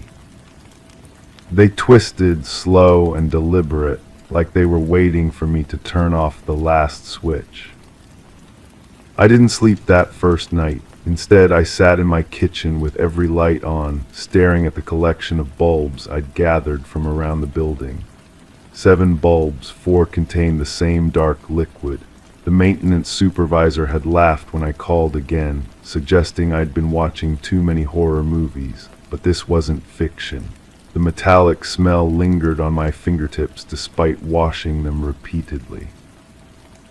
The building was old, constructed back when craftsmanship meant something. Thick walls, solid doors, the kind of place where sounds traveled in unexpected ways. I'd lived here for 3 years, always hearing fragments of conversations from units I couldn't identify, footsteps that seemed to come from empty apartments. The woman upstairs who cried every Tuesday but never answered when I knocked. I started mapping the building's electrical system, tracing wires through common areas and noting which fixtures held the contaminated bulbs. They weren't random. Someone had deliberately placed them in specific locations: the main entrance, the laundry room, the basement storage area, and the fire escape landing on the third floor, places where people passed but rarely lingered. The building's history proved more complicated than I'd expected. 3 different owners in the past decade, multiple tenant turnovers, several units that remained consistently vacant despite the housing shortage. When I requested the maintenance logs from the current property management company, they claimed records only went back 18 months. Everything older had been lost in a computer crash. I began interviewing neighbors, starting with casual conversations in the mailroom. The elderly man from the second floor mentioned hearing drilling sounds late at night coming from somewhere in the walls. The young couple near the elevator talked about electrical problems that maintenance never seemed to fix properly. Power outages that affected only certain units. Lights that turned on by themselves. But it was the woman from apartment 4B who provided the first real clue. She'd been here longest, nearly 6 years. She remembered the previous superintendent, a quiet man who worked mostly night shifts. He'd been particular about the lighting, she said, always carrying spare bulbs and testing fixtures that seemed to work fine. He'd left suddenly one winter, without notice or forwarding address. I found his employment file in the management office's unsecured filing cabinet. His background check showed a clean record, but the references were curious. 2 were from companies that no longer existed. The third was from a laboratory supply company. When I called them, they confirmed he'd worked there but wouldn't discuss his responsibilities or reasons for leaving. The laboratory connection made sense when I had the blood analyzed. A friend who worked at the hospital ran it through their system unofficially. Human blood type O negative, fresh enough to suggest recent collection but old enough to have begun separating. The disturbing part wasn't the blood itself, but the quantity. Each bulb contained approximately 2 ounces. Someone had been collecting blood systematically, storing it in the building's lighting fixtures like some twisted inventory system. I started staying awake during late hours, listening for sounds that didn't belong. The drilling the neighbor mentioned happened sporadically, always between midnight and sunrise. It came from inside the walls, but I couldn't pinpoint the source. I began marking my calendar, tracking patterns. The sounds occurred roughly every 2 weeks, lasting about an hour each time. The breakthrough came when I noticed the electrical meter readings. My unit's power consumption showed unusual spikes that didn't correspond to my actual usage. Someone was drawing electricity from my line, powering something I couldn't see. When I traced the wiring, I found a junction box that shouldn't have existed, hidden behind a false panel in the basement laundry room. Inside the box were switches controlling circuits I'd never seen on any building schematic. Each switch was labeled with apartment numbers, but also with dates. The most recent date was 3 days ago. The corresponding apartment number belonged to a unit that had been empty for months. I climbed to that unit and found the door unlocked. The apartment was furnished, lived in, despite being officially vacant. Fresh food in the refrigerator, clothes in the closets. Prescription bottles on the bathroom counter with names I didn't recognize. But what stopped me cold was the bedroom ceiling fixture. It had been modified, fitted with a small pump system that connected to thin tubing running through the walls. The tubing led to other apartments, creating a network I was only beginning to understand. Each connection terminated at a light fixture. Each fixture could be controlled remotely from that hidden switch box. Someone had turned the building's electrical system into something else entirely. I photographed everything before leaving, but when I returned the next day with a detective friend, the apartment was empty. cleaned out completely, as if no one had ever lived there. The ceiling fixture had been replaced with a standard model. The tubing was gone. Even my fingerprints had been wiped away. The detective ran the prescription bottle names through the system. All belonged to former tenants who had moved out unexpectedly. All had been blood donors at various times. All had complained about unusual electrical problems before leaving. But the real revelation came when we checked the building's ownership records more carefully. The shell company that owned it was connected to the laboratory where the former superintendent had worked. The laboratory specialized in biological storage and preservation. They'd been conducting authorized medical research, but several employees had been terminated for unauthorized experiments. We never found the former superintendent, though his bank records showed regular deposits long after he'd supposedly left town. The current management company claimed ignorance about the modified electrical system, but their insurance covered the removal of all fixtures and complete rewiring of the building. I moved out before the work was finished. The new apartment is modern, with standard lighting and no history of unusual tenants.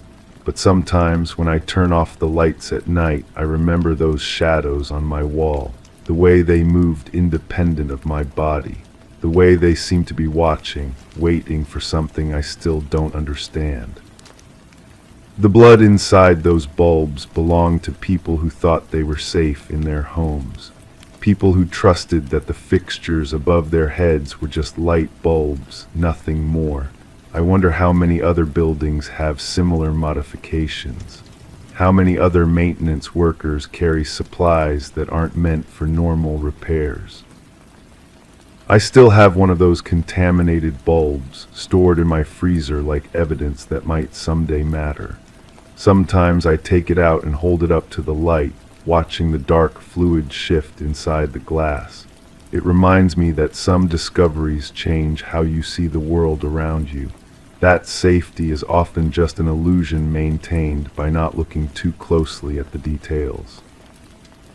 The case was never officially solved. The detective's report was filed and forgotten. The building's new owners installed security cameras and hired a different maintenance company, but they couldn't change what had already happened. Sometimes the most disturbing crimes are the ones that exist in spaces between official recognition and personal knowledge. I drive by the old building occasionally. The lights work properly now, casting steady illumination on sidewalks where people walk without knowing what used to flow through the fixtures above their heads. They trust that light bulbs contain only the elements necessary for illumination, nothing more. But I know better now. I know that trust itself can be modified, collected, and stored for purposes we're not meant to understand. Story 10. In the beginning there was a faint flicker, a mere anomaly in the baby monitor's transmission. The mother brushed it off as a glitch, blaming it on interference. But then the audio crackled and a soft voice whispered, "SHHH, go back to sleep." A shiver ran down her spine, sending chills through her body. Panic set in as she sprinted to her son's room, heart racing in her chest, only to find the crib empty. The window remained shut, the door securely locked. The only unsettling sight was the stuffed rabbit lying on the floor, its glossy black eyes staring up at her, seemingly knowing something she did not. Rebecca's screams echoed through the house until her voice grew hoarse. The neighbors, alarmed by her distress, dialed emergency services. When the authorities arrived, they discovered her huddled on the nursery floor, clutching the stuffed rabbit, a picture of anguish and despair. Samuel, her 4-month-old baby, had vanished without a trace, leaving behind a void in their lives. The investigation yielded few clues. No signs of forced entry, no alarms triggered. The baby monitor footage showed nothing amiss except for that eerie voice and static interference. How could someone sneak in, take a child, and disappear without a trace except for a disturbed stuffed animal? Suspicion fell on Rebecca, especially due to her history of postpartum depression and the strained relationship with her husband Daniel, who was away on business during the disappearance. As the community whispered and pointed fingers, a breakthrough emerged. Microscopic fibers on the nursery windowsill, unrelated to the household, hinted at an intruder accessing the room from outside. Security footage from neighbors caught a shadowy figure lurking in the darkness that night. A mysterious boot print in the garden soil indicated a skilled climber might be involved. The focus shifted from Rebecca to Daniel, who returned home bewildered, his hands bearing unusual calluses from rock climbing, a hobby he had recently taken up. Financial records revealed a troubling pattern. A hefty life insurance policy on Samuel, secret calls to an unknown number, and a hidden second family in a different town. The pieces of the puzzle started falling into place. The baby monitor, hacked and manipulated, led investigators to a basement where Samuel was found, cared for by a woman named Elaine, Daniel's first wife, who had never recovered from a past miscarriage. The trial unveiled the chilling truth. Daniel and Elaine had conspired to kidnap Samuel, using technology to deceive and manipulate. The enhanced audio from the baby monitor exposed their nefarious plan, sealing their fate. Daniel's cough in the background of the recording placed him at the crime scene, contradicting his claims of innocence. The courtroom fell silent as the verdict was read: maximum sentences for kidnapping and conspiracy. Rebecca and Samuel chose to start anew, far from the haunting memories. The case reshaped abduction investigations, prompting a reassessment of nursery security nationwide. As technology advances, so do the risks it poses to the vulnerable. Samuel grew up unaware of his past, shielded from the horrors of that fateful night. Rebecca kept the stuffed rabbit hidden away, a silent witness to the truth captured by the baby monitor, a truth that transcended the darkness and deception, revealing the depths of human betrayal and resilience. Story 11. In the hushed stillness of the night, a phone call like no other pierced through the static and silence. The operator, initially dismissing it as a mere pocket dial, hesitated as a voice emerged from the garbled noise. A woman's urgent whisper crackled through the line, barely audible yet filled with palpable fear. "He's here." And then an eerie silence descended, swallowing the ominous message whole. The mysterious call originated from an abandoned house, a relic frozen in time, its walls holding secrets long forgotten. Detective Morgan Reed found herself drawn to the enigma of the call, replaying it over and over, each time sending shivers down her spine. The house, once belonging to the Sullivan family, stood as a ghostly testament to a tragic past, its memories etched in the dust-laden corners. As Morgan delved deeper into the enigmatic case, she uncovered unsettling truths that defied logic and reason. The phone, belonging to Catherine Sullivan, a woman deceased for 3 years, had somehow sprung to life, defying the laws of the living and the dead. The very essence of time seemed to warp within the walls of the abandoned house, where the phone had materialized as if conjured by unseen forces. Forensic examinations yielded no concrete answers, leaving more questions in their wake. The whispers of the past echoed through the static-filled call, a spectral voice reaching out from beyond the grave. Catherine's presence lingered, a haunting reminder of unfinished business and unresolved mysteries. As Morgan and her partner, Detective Walsh, navigated the labyrinthine twists of the case, they encountered a chilling revelation that shed light on the darkness shrouding Catherine's final moments. A journal meticulously chronicling a descent into fear and despair, unveiled a sinister truth lurking beneath the surface, a truth that implicated those closest to Catherine in a web of deceit and betrayal. Mark Jennings, Catherine's former boyfriend, emerged as a central figure in the unfolding drama, his facade of innocence crumbling under the weight of damning evidence. The journal's entries painted a portrait of manipulation and control, of a love twisted into something sinister and deadly. With each piece of the puzzle falling into place, the truth emerged like a specter from the shadows. Catherine's untimely demise was no mere accident, it was a carefully orchestrated tragedy, a heinous act of violence masked by the guise of fate. Mark's elaborate ruse, his calculated manipulation of truth and perception, unraveled before the eyes of justice. His malevolent intent laid bare for all to see, a chilling reminder of the darkness that dwells within the human heart. As the trial reached its climax, the echoes of Catherine's voice reverberated through the courtroom, a solemn chorus of justice served.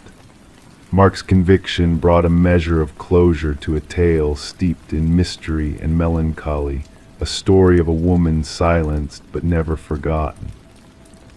And as the abandoned house stood silent, its secrets laid bare, the phone that once whispered of ghostly apparitions now rested in the evidence locker, a silent sentinel to the enduring power of truth and justice. Catherine's voice, once lost in the static of time, now resonated as a beacon of hope and resilience, a reminder that even in the darkest of nights, the light of justice will prevail. Story 12. The parcel arrived mysteriously, a cardboard box without a traceable label or a recognizable sender.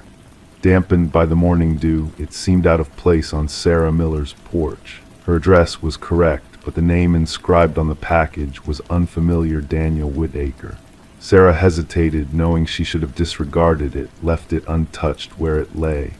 Yet an insatiable curiosity gripped her, compelling her to unravel the mystery within. With cautious fingers, she peeled away the tape, anticipating mundane contents like books or clothes.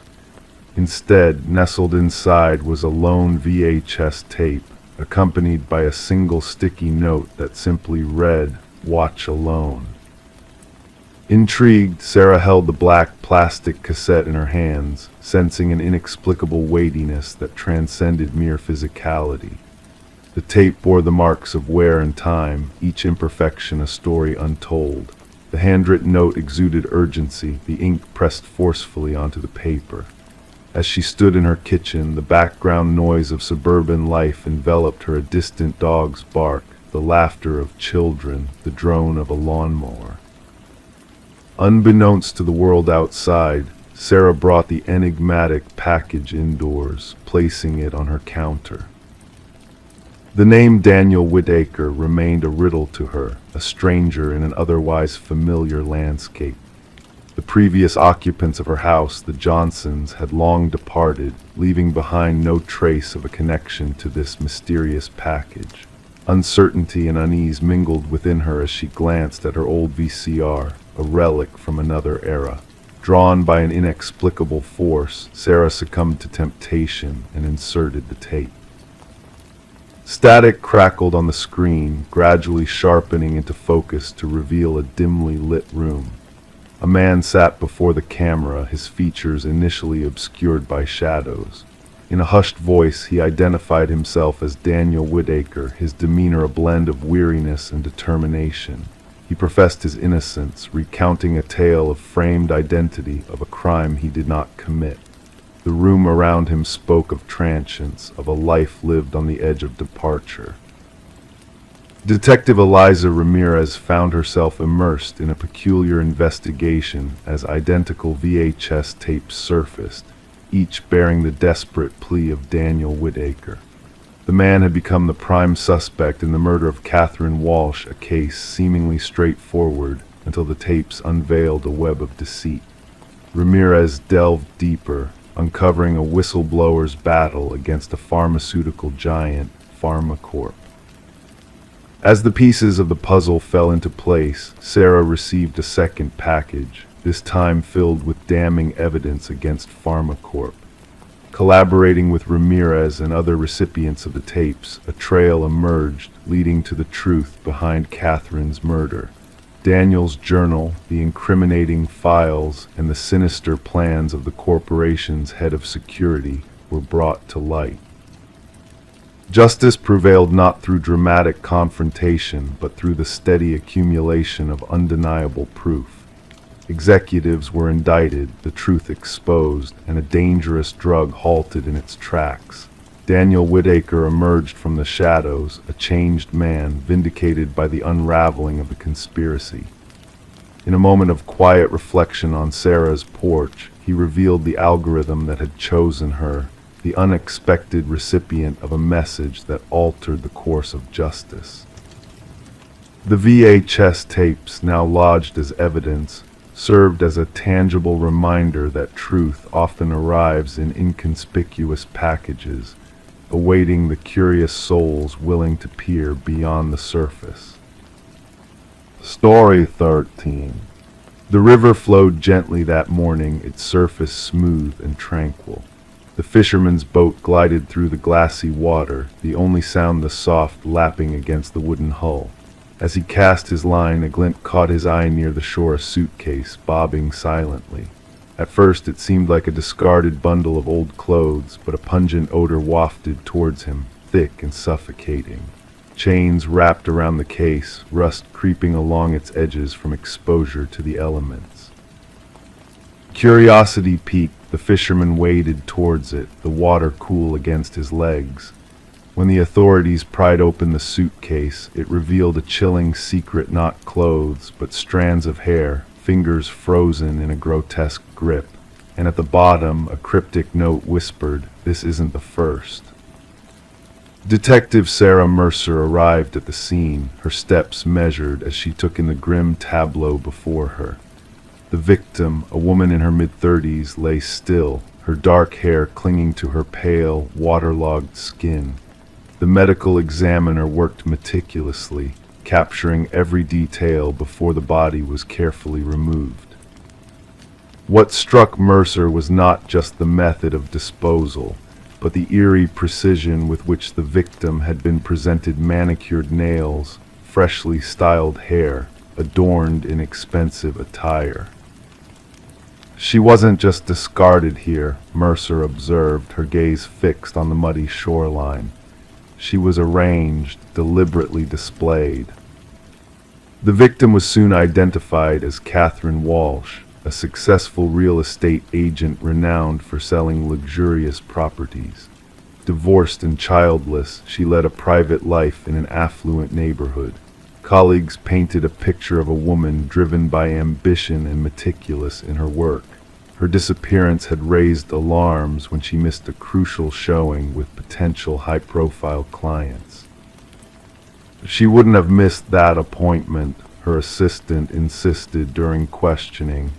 That sale was her golden ticket.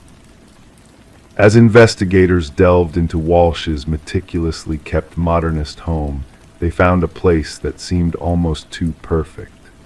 Every corner gleamed with precision designer furniture arranged flawlessly, not a speck of dust in sight. In the refrigerator, meals were neatly organized in labeled containers, while her closet boasted an array of clothing meticulously arranged by color. But it was in her home office that a crack in the facade appeared, a slightly open drawer revealing a leather-bound journal. The final entry sent shivers down Mercer's spine. He's watching again. Same car, different plates. Further digging into Walsh's digital footprint unveiled a series of unsettling emails from unknown senders, all bearing the haunting message, "I see your perfection." Each message was sent at precisely the same time on different days. Her online searches hinted at a growing unease, with inquiries about home security systems and personal protection devices. Connecting the dots, Mercer shared her theory with her partner. Our perpetrator is methodical, she mused. This wasn't a crime of passion. This was a meticulously planned ritual. A breakthrough emerged from an unlikely source, a local pawnshop owner who recognized Walsh's distinctive emerald necklace among the pawned items. The culprit was identified as Michael Linden, an unassuming maintenance worker with a penchant for blending into the background. Surveillance footage depicted Linden making repeated visits to Walsh's building, sometimes with his maintenance cart, other times without, always during her absences while showing properties. A search of Linden's modest apartment unveiled a chilling reality. Photographs of Walsh and other women adorned his walls, each sharing a striking resemblance, all captured without their knowledge. Some images were crossed out with a stark red marker. Walsh was just one of the victims.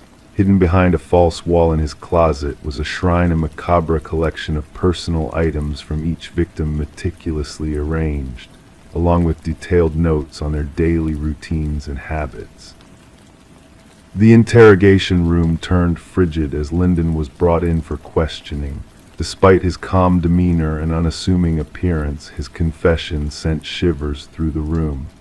They were flawed, he stated flatly.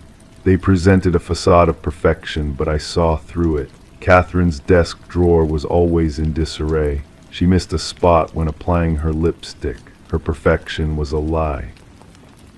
The search for the two other victims mentioned in his note led investigators to remote locations where two more suitcases were recovered, each containing women who bore a striking similarity to Walsh real estate agents who prided themselves on their meticulous attention to detail. During Linden's trial, he sat stoically as the prosecution detailed his meticulous methods.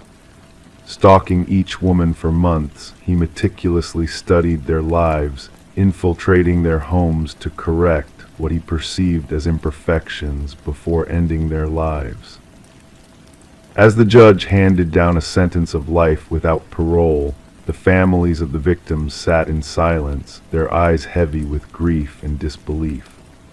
For Detective Mercer, the case was officially closed, but a haunting question lingered in the stillness of her thoughts. What dark trigger had unleashed Linden's obsession with these seemingly perfect women? What inner flaw was he seeking to erase through his twisted acts? The river continued its unhurried journey downstream, carrying away all traces of the horrors that had unfolded on its banks. But in the quiet of the precinct, on Mercer's desk, lay copies of those chilling notebooks, a stark reminder that behind the facade of normalcy, darkness could lurk, waiting to pounce. And in the shadows of everyday life, the most insidious predators often wore masks of normalcy, their eyes keenly watching for the slightest crack in the veneer. Story 14, the aged apartment exuded a sense of history, its walls holding secrets whispered through time. The heating system moaned, the pipes clinked in a rhythmic lullaby. It was all part of its ancient charm, or so she reassured herself, until that moment of revelation. A voice, barely there yet unmistakable, drifted through the vents like a ghostly echo. It wasn't the usual chatter of neighbors or the hum of machinery. It was a soft, beckoning whisper, calling her name in the stillness of the night. Intrigued and unnerved, she leaned closer to the cold metal grate, her heart racing in anticipation. A sudden rush of icy air brushed against her cheek, followed by a teasing murmur, "I know you're listening." Detective Morgan Shaw found herself in the heart of the deserted apartment, a silent witness to the enigma that unfolded before her. Her gaze lingered on the rusted vent cover, forcibly removed from its place. The forensics team moved around her with precision, capturing every detail with their cameras. The missing woman, Alina Reeves, had vanished without a trace until a foul odor alerted the building manager to a disturbing discovery. What awaited them inside the ventilation system defied logic.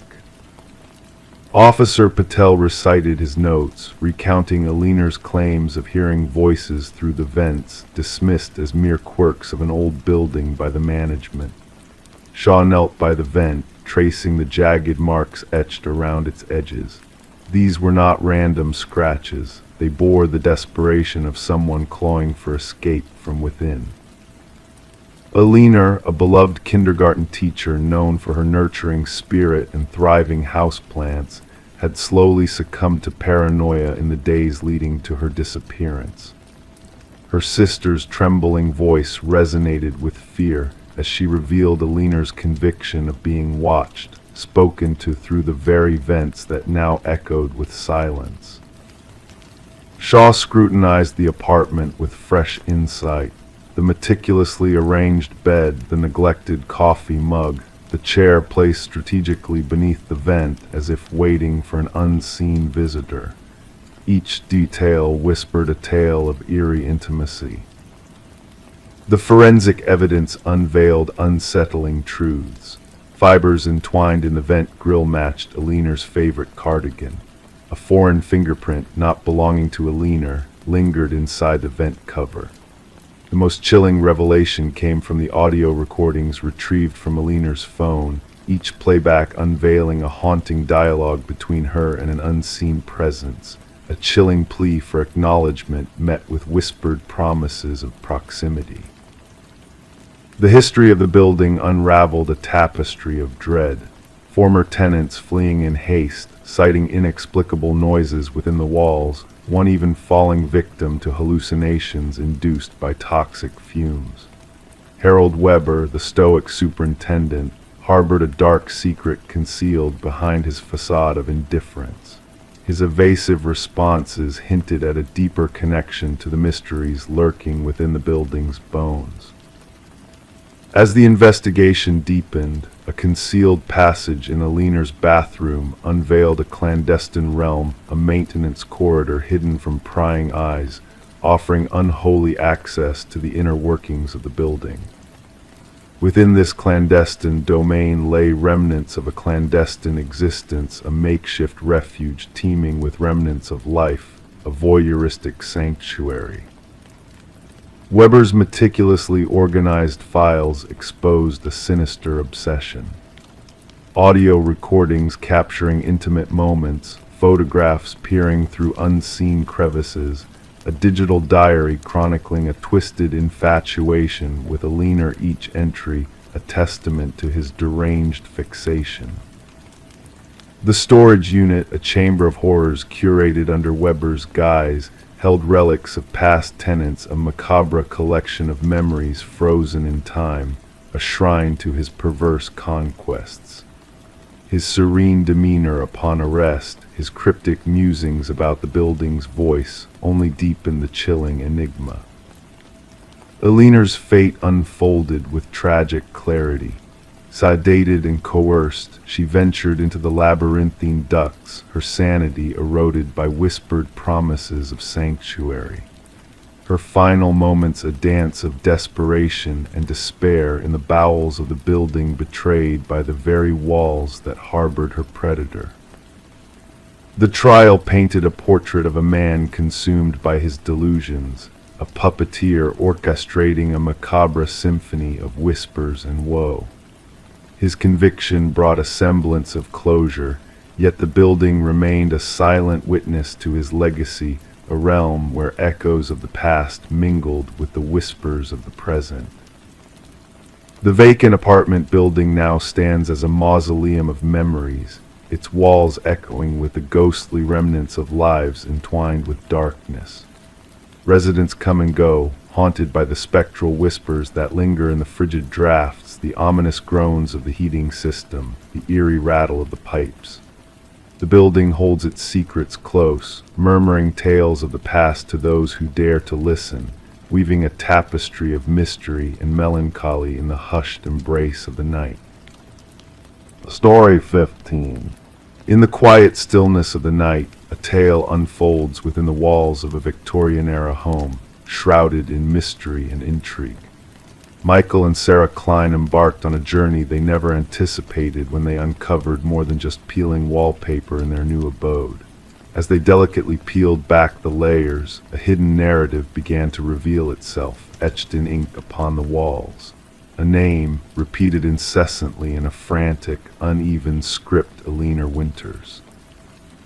This name, a haunting echo of the past, a whisper carried through time. The enigmatic discovery stirred a deep curiosity within the Kleins, leading them down a winding path of secrets and revelations. The woman who had sold them the house, Margaret Cavendish, bore an uncanny resemblance to the missing Alina Winters from decades ago. A missing persons case, frozen in time, suddenly intertwined with their present reality, blurring the lines between past and present. The charm of the old residence faded as the layers of history peeled away, exposing a tangled web of deceit and tragedy. Sarah's fingers traced the desperate scrawl on the wall, her voice a hushed whisper in the night, questioning the identity of Alina Winters and her connection to their home. The shadows danced in the flickering candlelight, casting an eerie glow upon the walls that held a story untold for so long. Their once beloved home morphed into a labyrinth of unanswered questions, prompting the Kleins to delve deeper into the past. Nights turned into days as they unraveled the threads of a cold case, each revelation drawing them further into the mystery that had lain dormant for years. The echoes of Alina's disappearance reverberated through the halls, a ghostly presence lingering in the air. The retired detective's voice crackled over the phone, recounting the details of a case long forgotten. Alina Winters, a name etched in history, a woman vanished without a trace, leaving behind a void that echoed through time. The walls of the house bore witness to a tragedy long buried, a secret waiting to be unearthed. As the investigation gained momentum, startling truths came to light, shattering the illusion of a peaceful existence. Beneath the floorboards, hidden in the shadows, lay a trove of identities belonging to one woman, Alina Winters, Margaret Cavendish, and the elusive Rebecca Eldridge. A tangled web of personas woven together in a tapestry of deception and madness. The discovery of hair strands and fingerprints unveiled a chilling revelation, exposing the fractured psyche of a woman consumed by her own delusions. Rebecca Eldridge, a name whispered in the dark, a specter haunting the walls of the house, her desperate cries for recognition written in ink that stained the walls like a confession. The excavation of the backyard unearthed long-buried secrets, the past clawing its way to the surface, demanding justice after years of silence. Alina Winters finally found, her story etched in the earth, a tragic end to a life lost to the shadows. Rebecca Eldridge, in her myriad identities, stood at the precipice of truth, teetering between reality and illusion. In a moment of reckoning, the walls themselves whispered the truth of a crime long concealed. Alina's family found closure in the unraveling of the mystery, a bittersweet victory after years of uncertainty. Michael and Sarah, unwitting players in a tale of darkness and deception, found solace in the knowledge that justice, though delayed, had prevailed. The house, once a sanctuary, now stood as a monument to a tragedy long forgotten, its walls bearing witness to the unfathomable depths of human despair. And as the night fell, casting a veil of silence over the world, the story of Alina Winters and Rebecca Eldridge faded into the shadows, a haunting reminder of the fragile line between sanity and madness. Story 16. They stumbled upon it in the attic, concealed beneath a worn-out blanket, a porcelain doll, fragile and ancient, with its deep blue eyes painted wide open and unblinking. It was a sight unfamiliar to both of them. Initially dismissing it as just another neglected relic, they chuckled it off. However, that night, as they settled into bed, an unsettling presence lingered in the air. The stillness seemed to stretch endlessly. and come morning, the doll was no longer in the attic. It now perched ominously at the foot of their bed. Sarah and Michael, a young couple, had acquired the Victorian residence through an auction, captivated by its intricate woodwork and enigmatic allure despite whispers of its troubled past. They were drawn to the stories woven into its very foundation, little knowing that they were soon to become entwined in its dark narrative. Detective Rachel Winters received the call on a crisp autumn morning. The female victim had been discovered in the master bedroom, her body contorted into an unnatural pose, limbs bent at precise angles, eyes frozen wide with terror. The male victim was found in the hallway as though attempting to flee.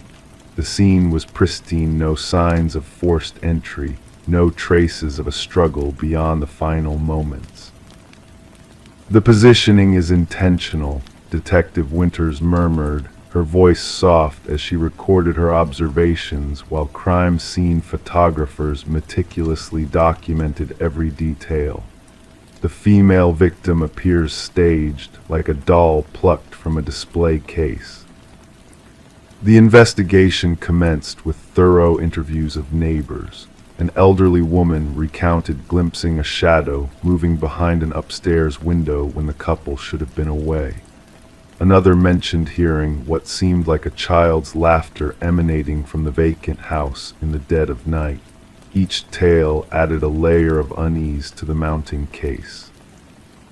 The forensic team uncovered minuscule fibers throughout the resident's vintage cotton and silk, akin to materials used in antique doll attire.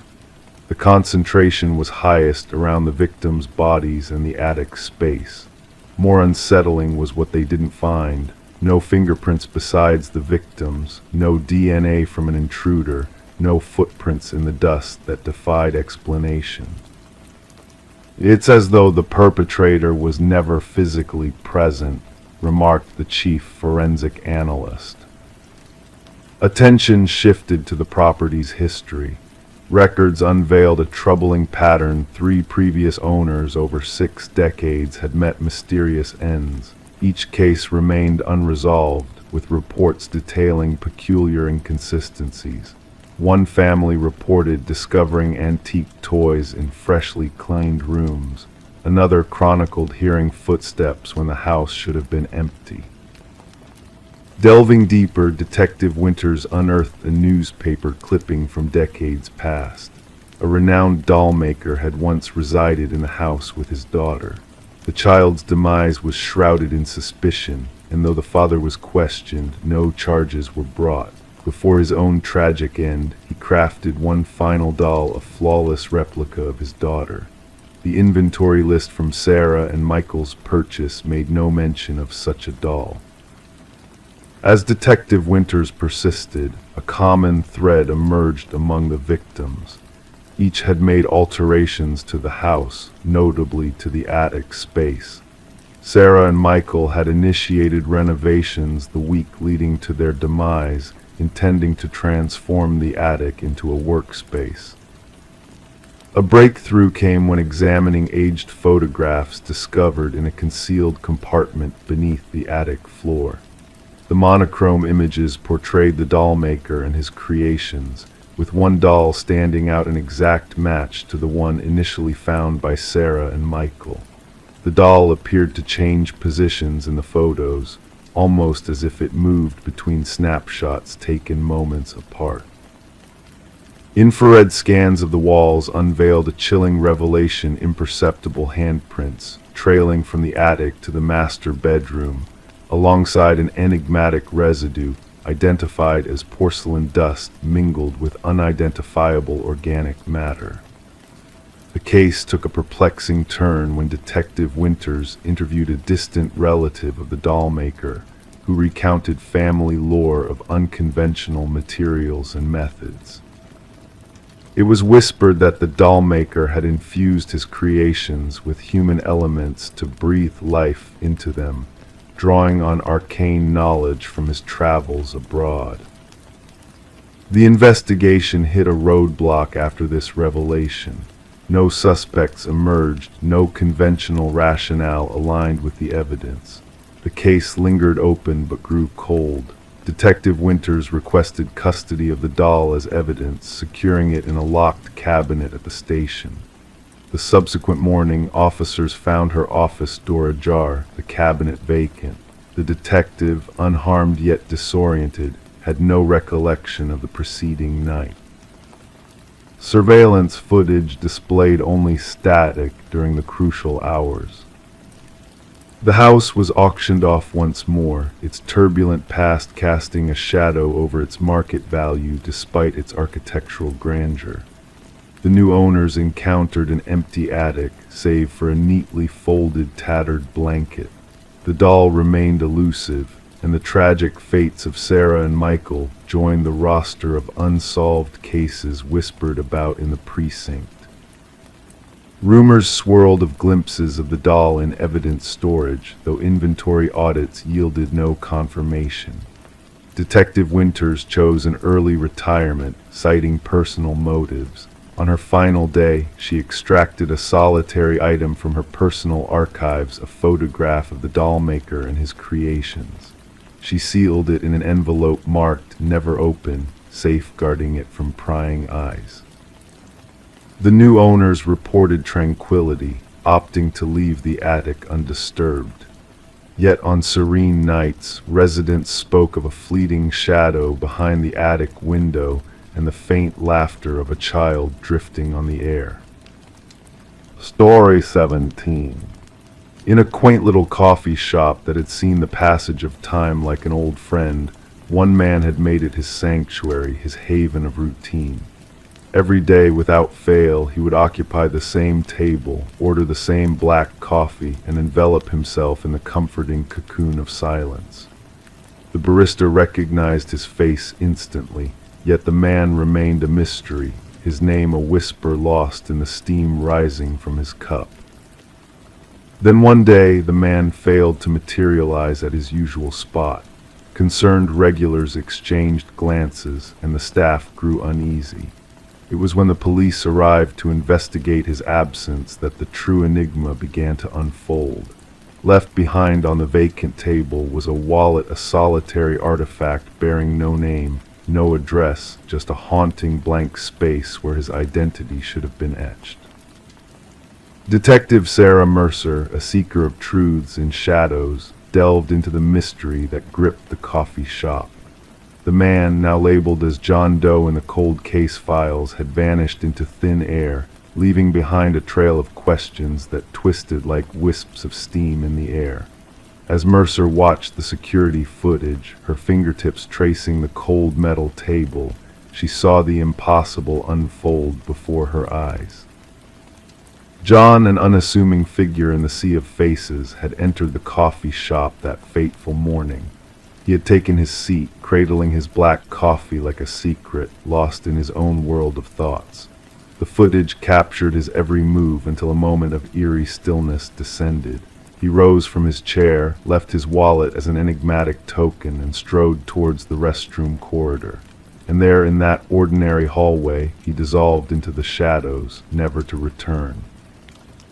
The tech specialist replayed the footage, searching for a glitch, a shred of logic in the inexplicable, but there was none. John Doe had traversed the realms of the mundane and the mysterious, leaving behind a void in the fabric of reality that defied explanation. As Mercer sifted through the remnants of the man's existence spread across her desk, she found only fragments of a life unclaimed. A driver's license with vacant fields, credit cards leading to nowhere, and a single, enigmatic business card bearing a silent phone number. The phone call that followed whispered of secrets untold, of pages turning in the dark. The barista's memories offered little solace, painting a picture of a man who existed on the fringes of perception, a ghostly presence in the bustling cafe. His notebook, a cryptic labyrinth of symbols and sketches, hinted at a mind teetering on the edge of understanding, dancing with forces beyond mortal ken. The investigation led Mercer down winding alleys of uncertainty, where each clue unraveled a tapestry of intrigue. The mirror, an ancient sentinel in the coffee shop, whispered of hidden truths as Mercer gazed into its depths.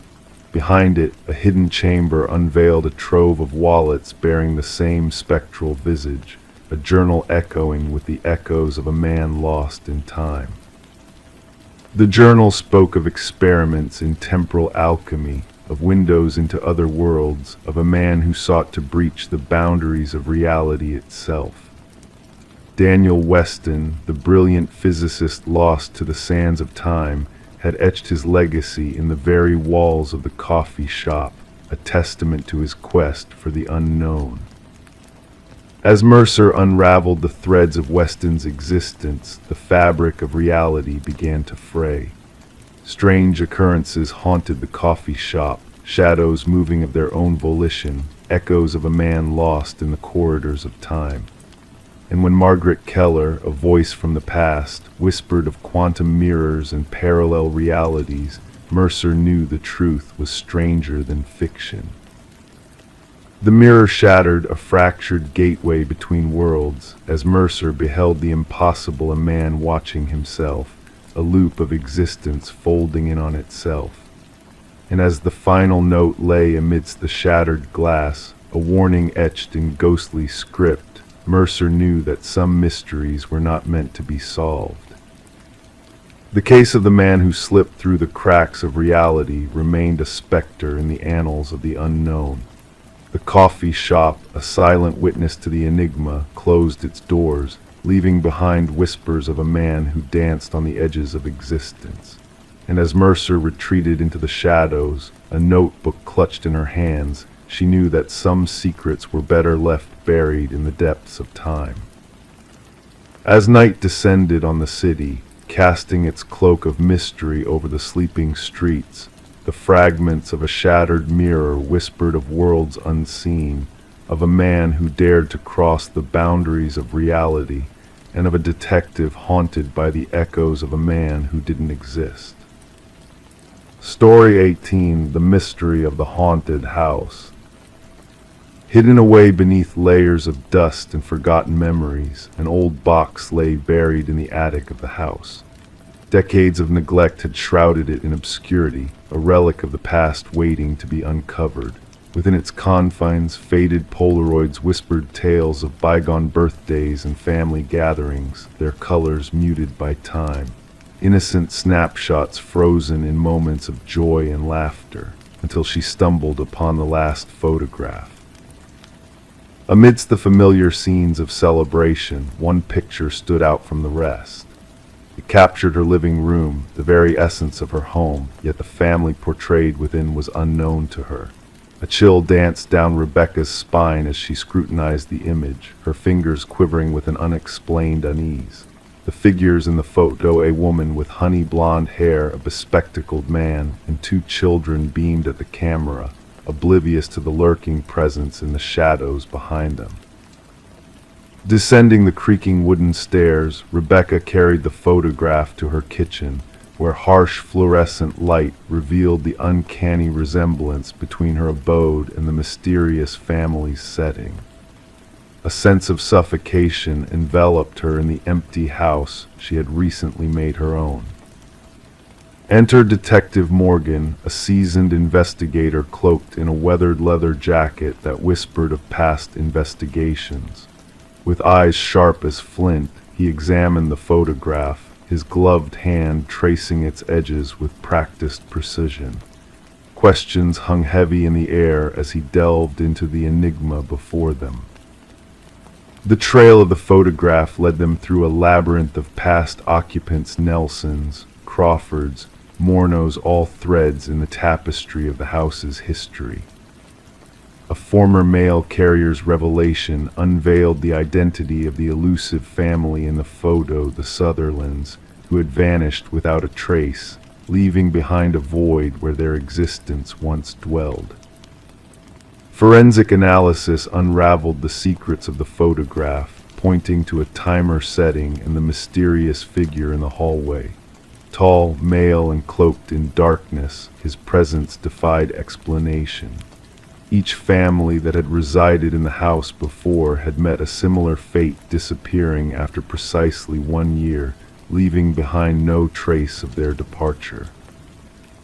As the investigation deepened, a chilling connection emerged. Samuel Whitfield, the elusive architect of the house, whose shadow loomed over the unfolding mystery. Reports of his demise clashed with sightings of his likeness in the photograph, casting a pall of uncertainty over the case.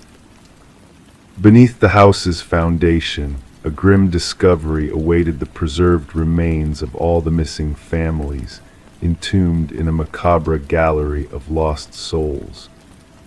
Among their possessions lay the camera that had captured their final moments, each photograph a haunting reminder of lives interrupted. Rebecca's fate intertwined with the house's dark past, forcing her into protective custody as the sinister truth unraveled.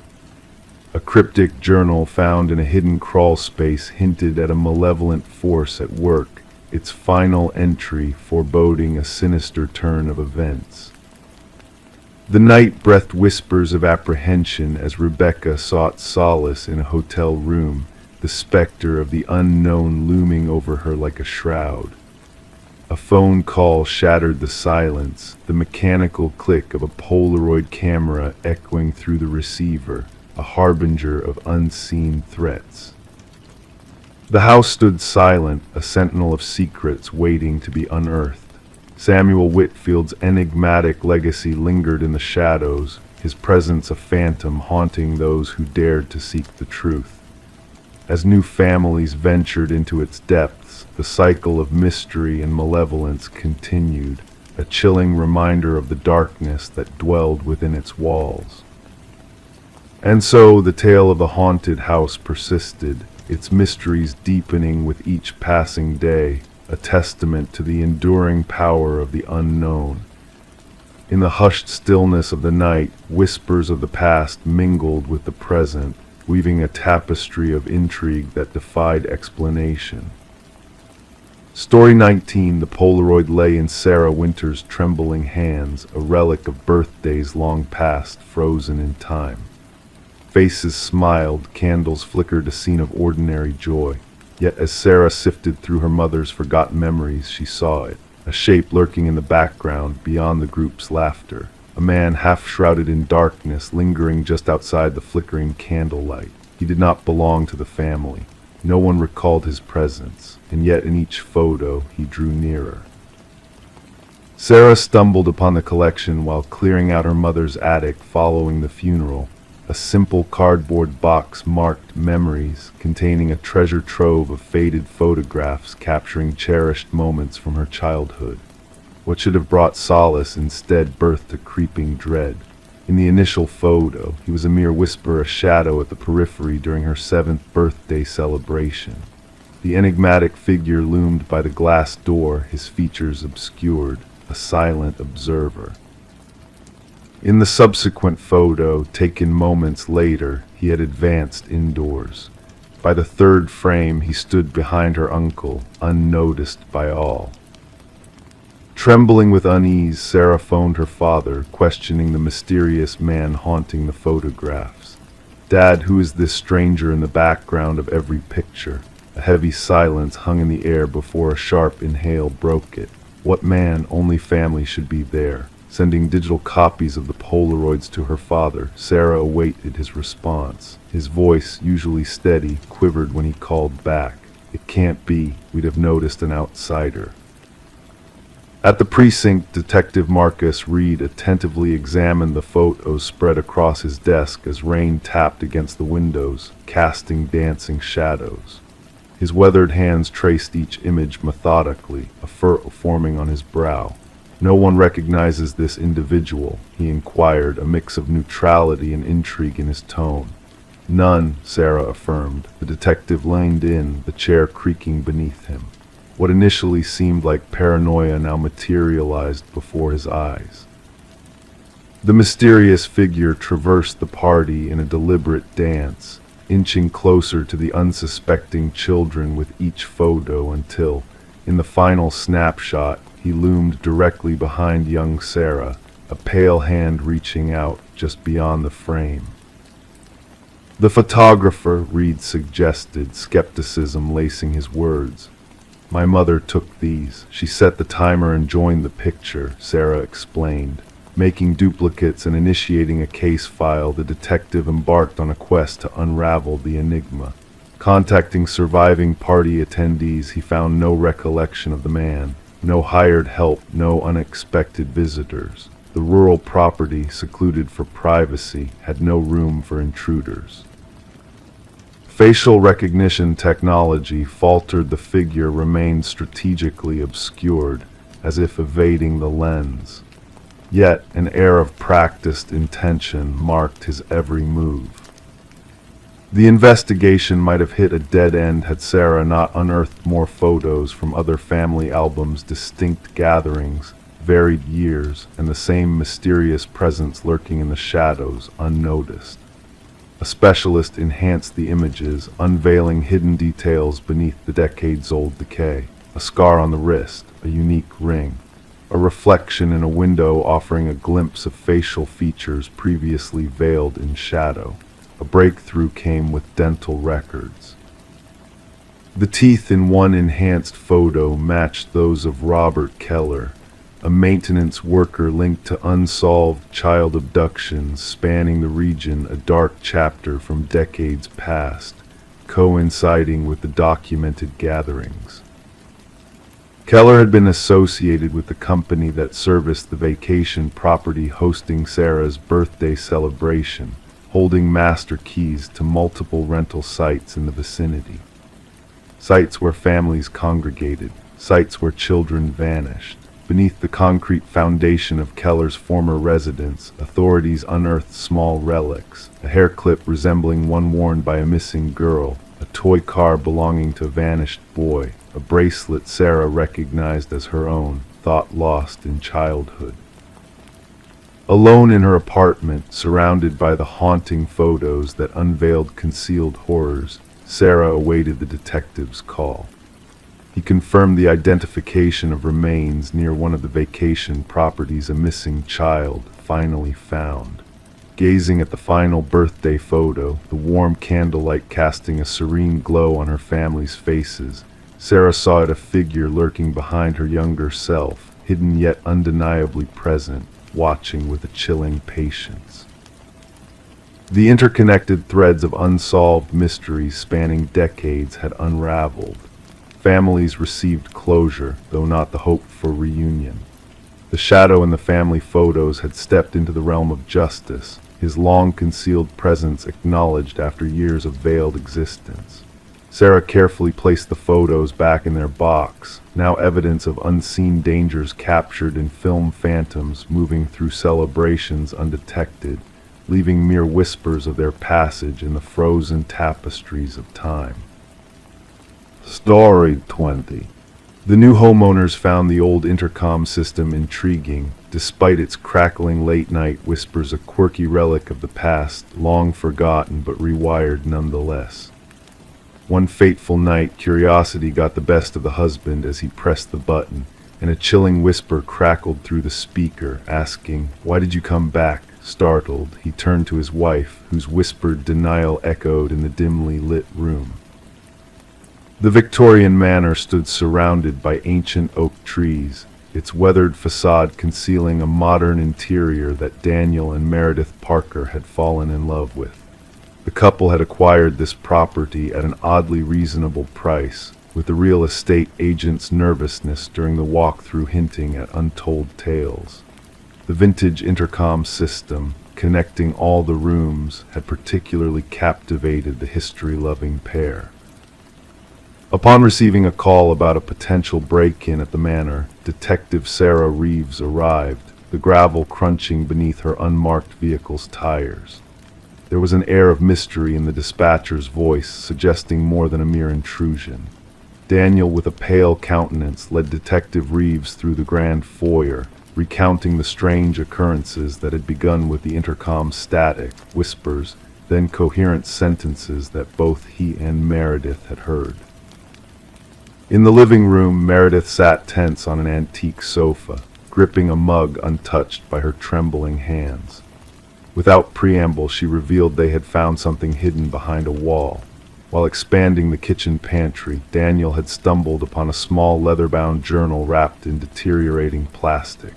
Detective Reeves, gloved, carefully perused the journal's elegant yet frantic entries penned by Alina, the previous owner, detailing her fears of her husband Vincent's sinister intentions. The investigation unveiled the grim history of Vincent and Alina Blackwood, the house's former owners. Records showed Vincent selling the house after Alina's disappearance, with no trace of her thereafter. Ground-penetrating radar exposed anomalies beneath the garden shed, leading to the discovery of a woman's skeleton with signs of violence. A wedding band inscribed with "To Alina, my eternal love," further confirmed the grim truth. Vincent Blackwood, now elderly and confined to a care facility, confessed to the murder upon facing the evidence. His chilling admission of silencing Alina, who persistently communicated through the intercom, revealed the depths of his deception. The trial swiftly concluded with Vincent pleading guilty to the crime, his calculated actions and decades-long faux-pas laid bare. Daniel and Meredith, unable to bear the house's dark past, sold the property after a solemn garden memorial for Alina. The intercom system, removed by the new owners during renovations, emitted static and whispers during its dismantling, dismissed as mere interference. Detective Reeves revisited the case file, pondering how the house itself had unraveled its secrets across time, leading to Vincent's long-overdue reckoning. Known locally as the house that answered back, the manor's tale lingered in law enforcement circles. Detective Reeves, passing the property on her way home, would slow down at times, listening for whispers in the wind, a silent echo of Alina's long-silenced voice finally heard. Story 21, the aged library stood on the brink of destruction. The workers neared completion when a chance stumble revealed a hidden latch within a bookshelf. With a gentle click, the entire case swung open, unveiling a narrow passage leading to a concealed chamber. The air within was heavy, untouched for decades. No furnishings adorned the space, only a solitary chair at its center, firmly affixed to the floor. And etched repeatedly upon the wall, the haunting words echoed, "I am still here."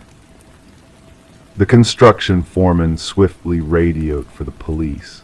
What had begun as a routine demolition swiftly evolved into something far more ominous. Detective Morgan Walsh, a seasoned officer with 2 decades of experience, arrived on the scene. Standing in the doorway, his flashlight pierced the darkness, revealing the unsettling message that adorned the walls. "Secure the scene," Walsh ordered the officers, his voice resonating in the confined room. "No one disturbs anything until forensics arrives." The building's history painted a captivating backdrop. Once privately owned by the Harrington family, esteemed members of the community, the library had been donated to the public following the mysterious disappearance of their daughter, Rebecca. Vanishing during her final year of college, she left behind no trace save for her abandoned car discovered near the woods. Despite exhaustive searches and interviews, the case grew cold. The prevailing belief suggested she had fled to start anew, a notion vehemently refuted by her family, who suspected a darker truth. As forensic experts meticulously combed through the hidden chamber, they uncovered hair and fiber samples embedded in the chair. Traces of blood and skin cells lingered amidst the scratches on the wall beneath layers of dust. Initial tests indicated the biological material belonged to a young female.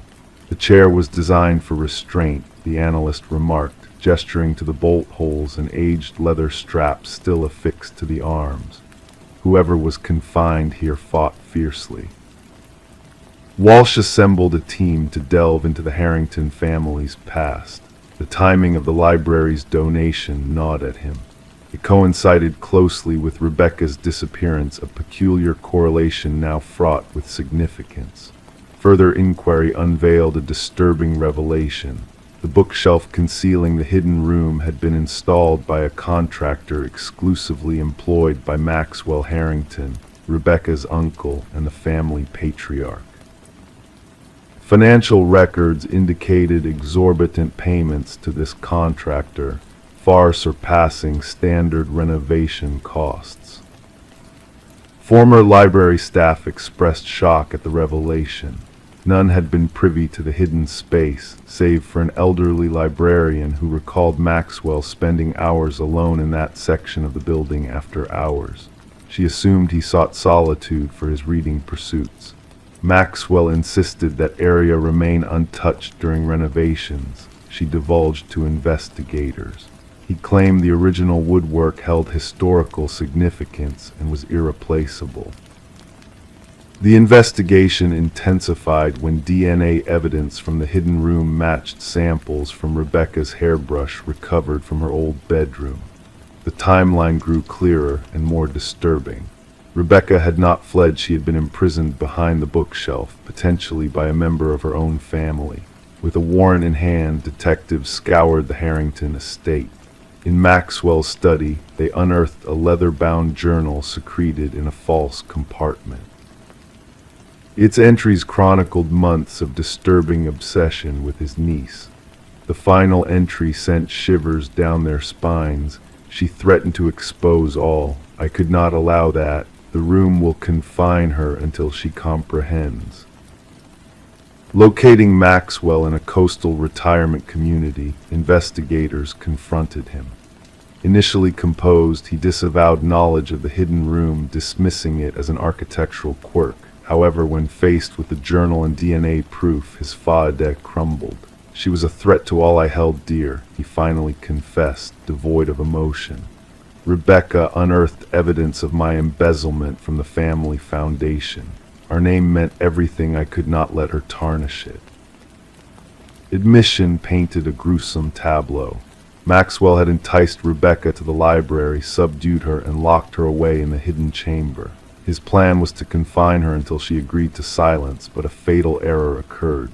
During one encounter, Rebecca had attempted escape. In the ensuing struggle, he had taken her life. "I panicked," Maxwell confessed on record. "I buried her beneath the room's floorboards and sealed it shut. The donation of the building was to ensure that area remained untouched." Ground-penetrating radar confirmed human remains beneath the hidden room's floor. Excavation unveiled Rebecca's skeletal remains, clad in the silver bracelet gifted by her parents for her 20th birthday. The Harrington family witnessed Maxwell's sentencing, solemnly observing as justice was meted out. Rebecca's mother clutched her daughter's recovered bracelet, the sole memento they could lay to rest after years of anguish. The library's demolition halted indefinitely, transforming into a site of remembrance and contemplation. Community members left flowers at the entrance, honoring a life cut tragically short and a truth concealed behind a bookshelf, patiently awaiting discovery. In a poignant twist, it was Rebecca's haunting message, "I am still here," that ensured her eternal memory and the eventual arrival of justice, however belated, into the light. Story 22. The quaint old apartment held onto its secrets, the pipes that groaned in the night, the floorboards that whispered tales of days long gone. But the new tenant, Sarah, sensed an unsettling presence within its walls. It wasn't just the usual settling sounds, it was something more deliberate, more purposeful. The footsteps echoed from above, slow and methodical, despite Sarah residing on the top floor. One fateful night, emboldened by a mix of curiosity and dread, Sarah tentatively tapped the ceiling with a broomstick. The footsteps ceased abruptly, plunging the space into an eerie stillness. Then, a solitary knock reverberated from within the ceiling itself, sending shivers down Sarah's spine. Sarah chose to keep the unnerving incident to herself, attributing it to the quirks of the aging building or perhaps a stray animal seeking refuge in the attic. Night after night, the rhythmic footsteps persisted, tracing invisible paths above her head in the darkness. Sarah adapted, drowning out the unsettling sounds with blaring television volumes and the solace of headphones at bedtime. Detective Morris was drawn into the enigma surrounding the apartment when a maintenance worker stumbled upon a concealed crawlspace while conducting routine repairs. Removing a section of drywall near Sarah's unit to address a leak, the worker uncovered a narrow passageway that defied the building's blueprints. Within this clandestine space lay a chilling discovery, a makeshift living area adorned with remnants of human presence. Food wrappers, water bottles, a tattered blanket, and a weathered notebook. Alarmed, the building superintendent promptly alerted the authorities. Detective Morris, accompanied by his partner Detective Rivera, arrived at the scene to find the shaken worker muttering about an unseen presence. "Someone dwells within the walls," he repeated in a hushed tone. "Someone has been watching." The notebook divulged meticulous observations of Sarah Coleman's daily life, her routines, her interactions, her very essence captured on paper. The once methodical handwriting devolved into a frenzy of erratic scribbles and cryptic symbols, culminating in a chilling declaration. "The subject refuses to acknowledge my existence. No one ignores me." Forensic teams meticulously combed the hidden passages, unearthing fingerprints that matched no known records. The intricate network of concealed tunnels snaking through the building revealed a disturbing truth: connections to multiple apartments, all converging upon viewing points strategically positioned in only one unit, Sarah Coleman's. Interviews with current residents yielded no anomalies beyond the typical hum of communal living. However, former tenants painted a different picture. 3 predecessors of Sarah recounted sensations of being watched or hearing inexplicable noises, prompting one swift departure after a mere fortnight. Their accounts remained unvoiced, overshadowed by a fear of sounding paranoid. A breakthrough emerged when forensic analysis unveiled minuscule traces of blood in one of the hidden spaces, leading to a DNA match with Martin Weaver, a former resident who had vanished without a trace years earlier. His disappearance had languished as a cold case until now. Martin had resided directly below Sarah's apartment. Revisiting Martin's enigma, Detective Morris unraveled a disquieting pattern. Martin's complaints about disturbances above his unit had led to a confrontation with his upstairs neighbor, an enigmatic recluse named Edward. Following this encounter, Martin vanished into thin air, coinciding with Edward's hasty departure, leaving no forwarding address in his wake. Delving deeper into Edward's past, investigators unearthed a trail of transient residency across several apartment complexes. Each move to a top-floor unit, each departure shrouded in secrecy, hinted at a sinister purpose. A neighbor from Edward's past recounted his fixation on silence and the intensity that cloaked his demeanor.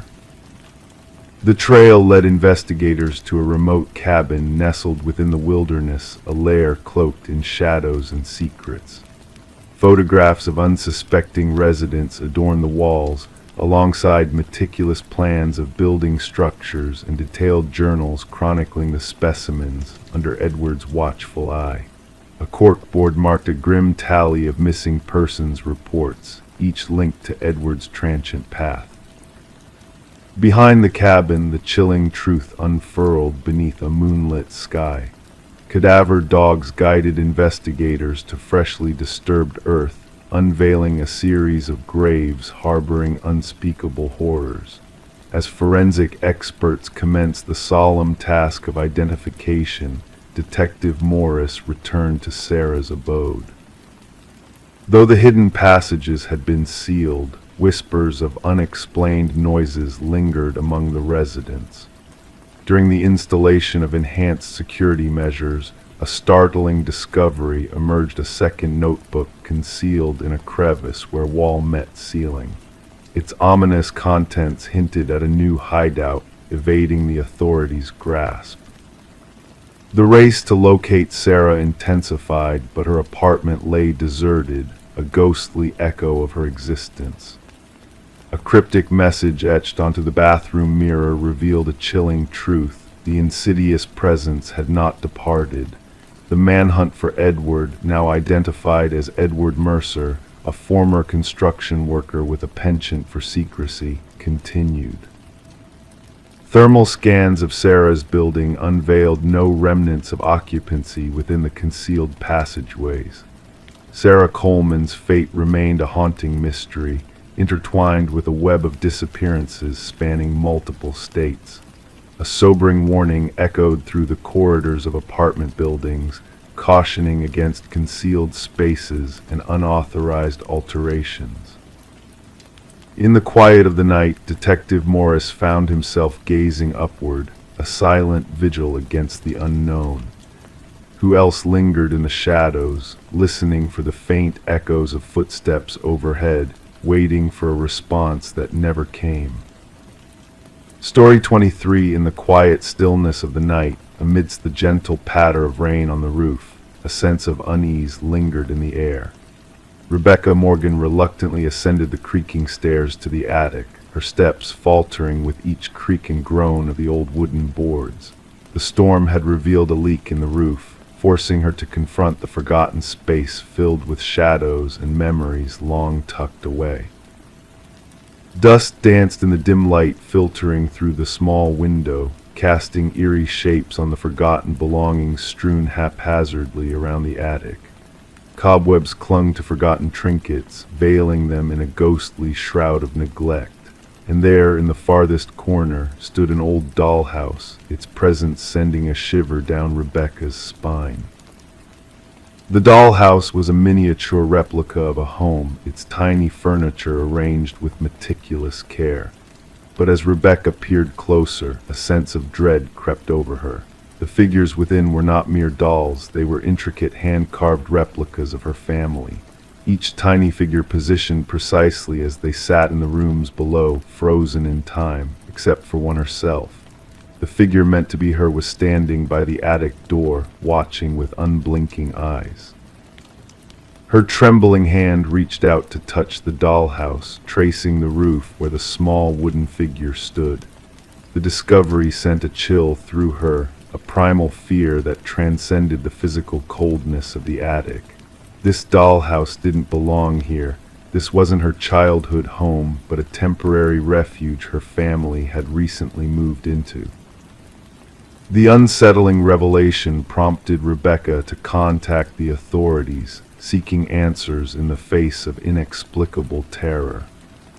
Law enforcement arrived at the suburban residence, greeted by a family gripped by fear, huddled together in the safety of their living room, refusing to return to the attic. Detective Sarah Harmon, the lead investigator, initially dismissed the family's concerns as a prank or a figment of their imagination, a coping mechanism for adjusting to a new environment. But as she delved deeper into the mystery, the true extent of the chilling discovery began to unravel. The intricate detail of the dollhouse figures captured the essence of each family member with eerie precision: the father's graying temples, the son's favorite hoodie, the mother's gentle birthmark. But what sent shivers down their spines were the unfamiliar fingerprints found on the miniature furniture, fingerprints that did not belong to anyone in the family. Forensic analysis uncovered a web of surveillance cameras hidden within the dollhouse, each connected to a sophisticated recording system concealed beneath the miniature structure.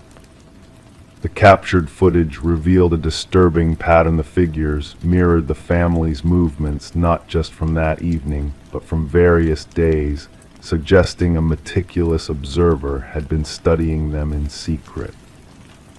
The investigation took a dark turn when a concealed basement entrance was discovered behind a false wall in the pantry. Inside, evidence of an intruder's presence emerged, a makeshift living space littered with remnants of a clandestine residency. Food wrappers, water bottles, and a sleeping bag hinted at someone living beneath the unsuspecting family for weeks.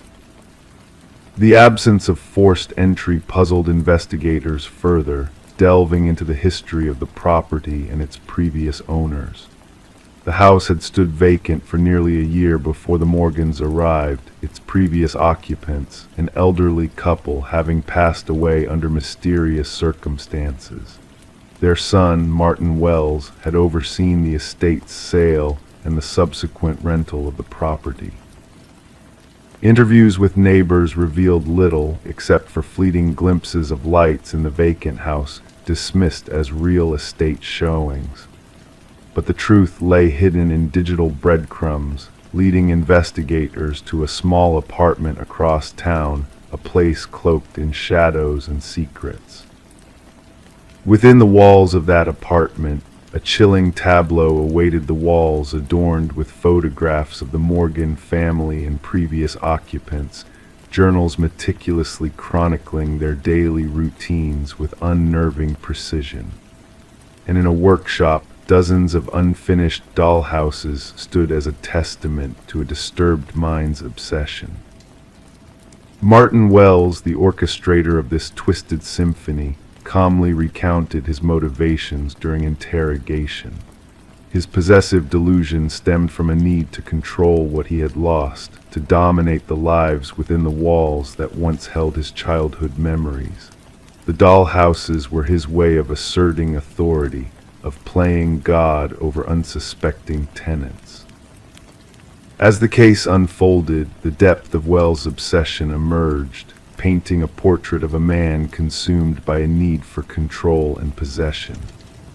His actions transcended mere voyeurism, delving into the realm of psychological warfare, where lives were manipulated like pawns on a macabre chessboard. The judge's gavel fell with a resounding finality, sentencing Wells to face the consequences of his twisted desires, charges of stalking, invasion of privacy, illegal surveillance, and breaking and entering. But the scars left by his actions ran deep, lingering in the shadows of the Morgan family's shattered sense of security. As they sought solace in a new home far from the haunting memories of the past, Rebecca's words echoed with a haunting truth. The dollhouse wasn't just a plaything.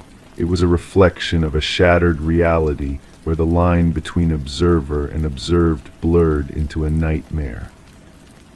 And in the darkness of the night, as she checked closets and corners for hidden eyes, Rebecca couldn't shake the feeling that somewhere out there, in another dollhouse, a tiny figure moved, a reminder of a time when their lives were mere playthings in the hands of a disturbed mind. Story 24. The motel stood there, a relic of forgotten times, a place where travelers sought respite for just a fleeting night. The receptionist handed her the key, a glint of mystery flickering in his eyes as he uttered softly, "Remember, steer clear of the final door on the left." Intrigue tugged at her curiosity. That night, amidst the hushed whispers of the hallway's shadows, she halted before that ominous door. The brass handle chilled her palm, and yet, to the naked eye, it appeared no different from its companions until she pressed her ear against the weathered wood. From the other side, a faint breath danced through the cracks. Detective Morgan Reed, weariness enveloping her like a veil, stooped beneath the amber tape marking the entrance to the grim scene. The odor struck her first, a metallic tang, a sour note that bespoke of tragedy. The carpet bore witness to the crimson stain, swallowing the light in its depths. The room told a tale of stark contrasts, a pristine bathroom, an undisturbed bed, and in between, the grim tableau that shattered the tranquility. A young woman lay sprawled on the floor, her golden locks splayed like a halo.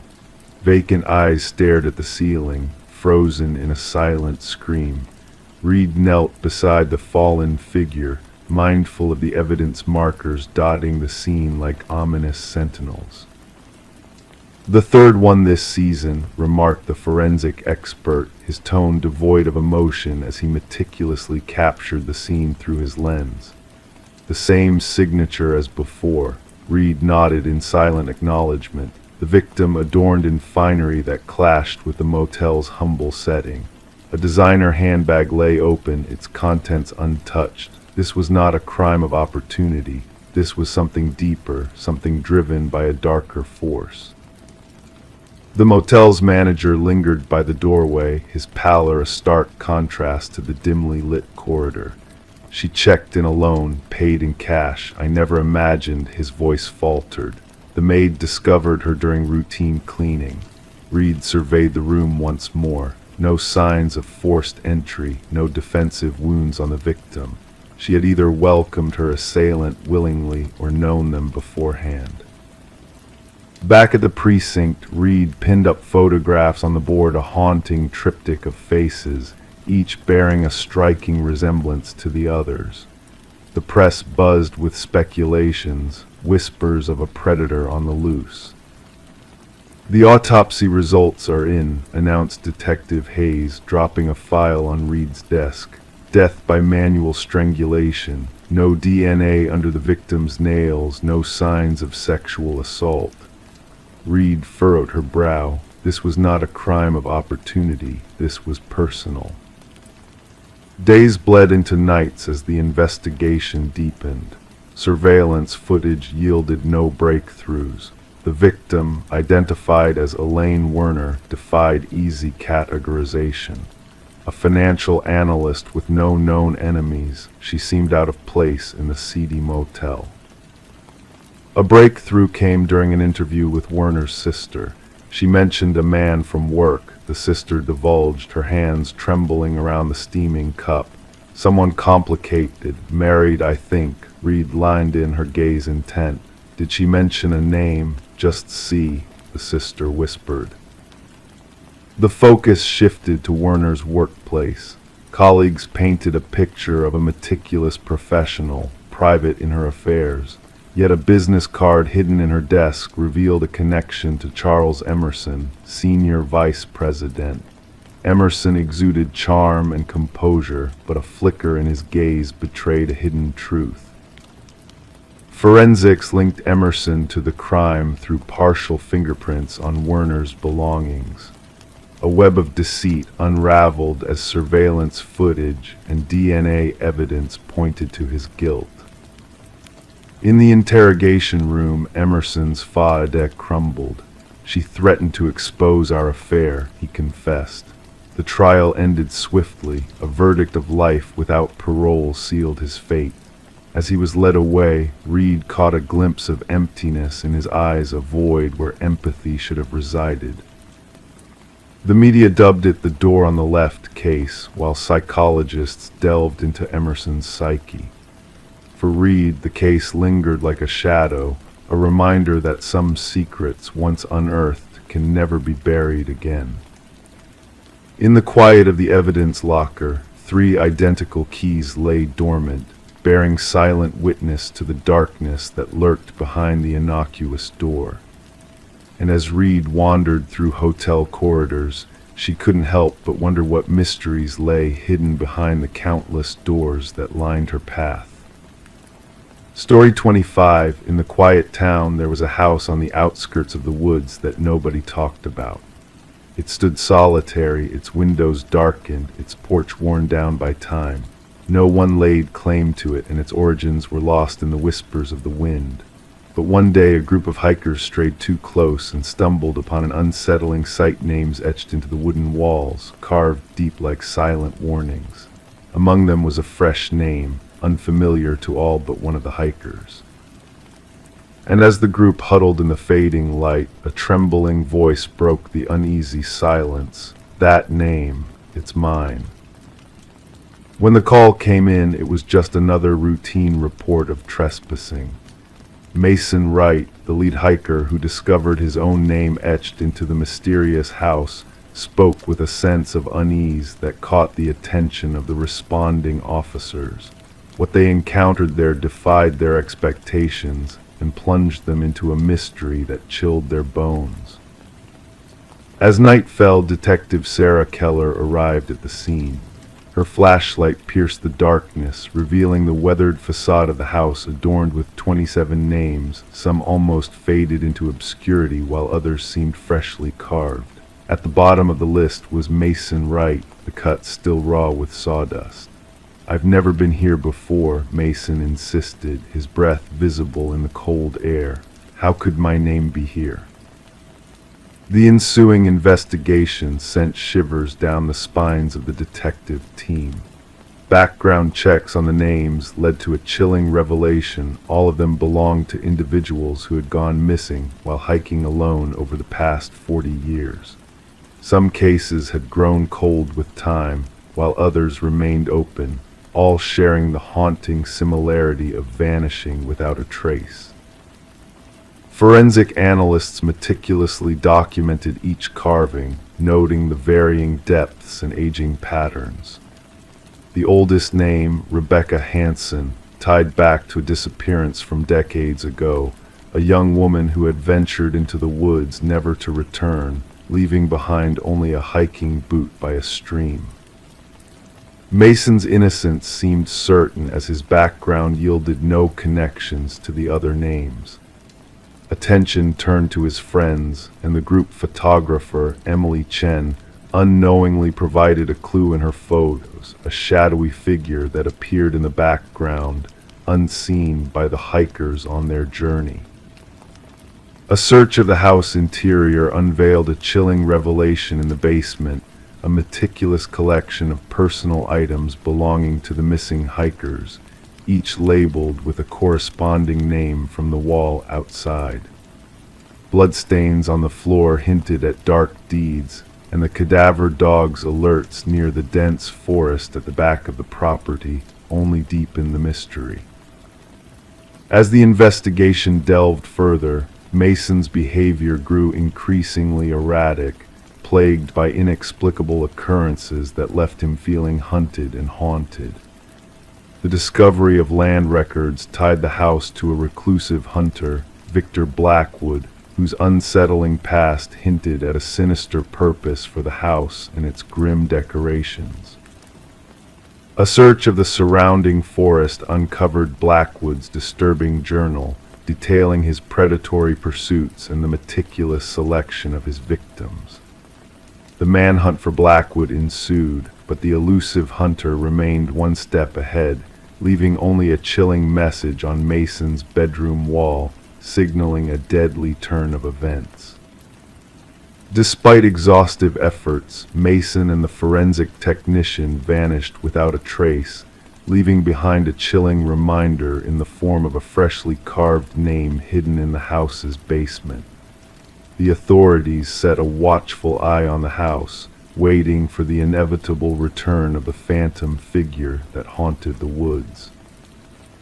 To this day, the house stands under vigilant surveillance, a silent witness to the unsettling events that transpired within its walls.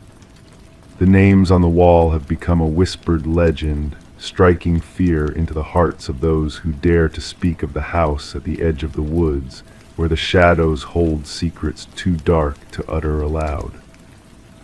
Story 26. In the quiet suburban neighborhood, where shadows danced lazily on manicured lawns and secrets lingered in the whispers of the wind, a mystery unfolded. It began with a simple arrival, a plain envelope, devoid of return address, bearing a single brass key weathered with time. The homeowner, Sarah Miller, puzzled by its unfamiliarity yet drawn to its enigmatic presence, tried the key in every lock she owned, only to find them all unmoved by its touch. Perplexed, she placed the key on her coffee table, where the stagnant air was suddenly pierced by a solitary, haunting chime from the long silent grandfather clock in the hallway. A shiver ran down Sarah's spine, awakening a sense of unease that settled like a heavy fog in her mind. Upon reporting the strange occurrence to the authorities, Sarah unwittingly unraveled a tangled web of darkness that had lurked beneath the surface of her seemingly ordinary life. The responding officer, quick to dismiss her concerns as mere happenstance, accepted the key as evidence, unaware of the sinister path it would lead them down. Detective Robert Harmon, a seasoned investigator with a penchant for unraveling the threads of the inexplicable, found himself drawn into a case that defied logic and reason. The brass key, unassuming yet foreboding, sat on his desk like a silent sentinel of the unknown, beckoning him to delve deeper into its cryptic origins. Background checks revealed Sarah to be a woman of unblemished history, a retired teacher, a widow, a mother. Yet beneath the surface of her seemingly ordinary existence lurked a darkness she had never fathomed. The forensic team's meticulous examination yielded no fingerprints but Sarah's on the key, no clues in the envelope except a nondescript postmark. It was only when Detective Harmon decided to delve into the key's unique identity that the case took a chilling turn. A cold case, long forgotten, resurfaced a storage unit harboring unspeakable horrors, linked by the intricate pattern of the brass key in Sarah's possession. As the investigation unfolded, the tendrils of a malevolent past reached out, entwining Sarah in a web of fear and uncertainty. New locks adorned her doors, a security system stood guard over her home, yet the question lingered like a specter in the night: why had the key found its way to her? The hunt for the elusive Harold Jenkins, a man of shadows and secrets, intensified as his macabre trail of atrocities was unearthed. From a concealed room beneath a cabin's floorboards to the grisly remains buried behind it, the true extent of his depravity came to light: a twisted gallery of lives cut short, each key a silent witness to unspeakable horrors. As the manhunt culminated in a final, harrowing confrontation, Jenkins's own words echoed through the darkness, a chilling testament to his twisted obsession with Sarah. The key that opened nothing but a Pandora's box of nightmares, a reflection of the darkness that can lurk behind the most unassuming of facades.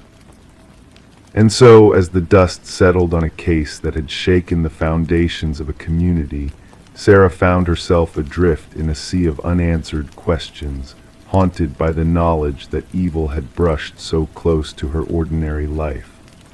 The clock's hollow chime, once a harbinger of dread, now a reminder of the fragility of peace in a world where monsters wear masks of normalcy. In the quiet of an evidence locker, a collection of brass keys sits in solemn silence, a silent testimony to lives extinguished too soon, each key a symbol of the darkness that can lurk within the heart of humanity. And as the night falls and the whispers of the wind fade into the stillness of slumber, the mystery of the brass key lingers on a reminder that even in the calmest of nights, shadows dance on the edge of dreams, waiting to be unlocked by those brave enough to seek the truth. Story 27. As she cleared the mist from the mirror, her reflection stared back at her. Yet a subtle unease lingered in the air. Her features appeared normal, her attire unchanged. But the longer she gazed, the more a sense of disquiet crept in. A fleeting movement caught in the corner of her eye, a shift that wasn't her own, and when she turned away, the reflection remained motionless, observing her every move. This eerie moment marked the beginning of Rebecca Thorne's perplexing journey. A tale that would baffle investigators and haunt the community for years to come. Residing in a modest apartment in a serene suburban enclave, Rebecca led a solitary life. Known among friends for her precision and reserved nature, she maintained a cordial relationship with her neighbors while immersing herself in the world of data analysis at a mid-sized company. Her existence revolved around routines and meticulousness, giving no hint that she would soon become entwined in one of the most enigmatic criminal puzzles of the decade. The initial signs were subtle. Objects in her home seemed slightly rearranged, with no items missing, just a subtle shift in placement. A mug on a different shelf, books realigned, the toothbrush out of place. At first, Rebecca brushed off these anomalies as mere lapses in memory, attributing them to long hours spent poring over spreadsheets under harsh fluorescent lights, straining her vision. It wasn't until weeks of these disruptions had passed that Rebecca finally reached out to the authorities, prompting Detective Marion Shaw to delve into the peculiar case. Initially deemed a matter for mental health services rather than law enforcement, the reports of odd occurrences in Rebecca's apartment lacked concrete evidence of criminal activity. There was a sense of unease, testified Shaw, a feeling of something amiss within her own walls. However, it was the chilling incident with the bathroom mirror that altered the course of the investigation. During her subsequent encounter with the police, Rebecca recounted the unsettling episode with vivid detail, how her reflections seemed to move independently, how an unshakable sense of being watched engulfed her even in solitude. The turning point arrived with the surveillance footage from a camera Rebecca had installed, capturing a duplicate of herself entering the apartment shortly after she had left for work. A perfect replica, down to the smallest detail, mirroring her actions with eerie precision. Forensic scrutiny of the footage revealed no signs of tampering, raising the chilling possibility of a doppelganger meticulously mimicking Rebecca's every move. The investigation deepened as fingerprints throughout the apartment exclusively matched Rebecca's, with no trace of foreign DNA.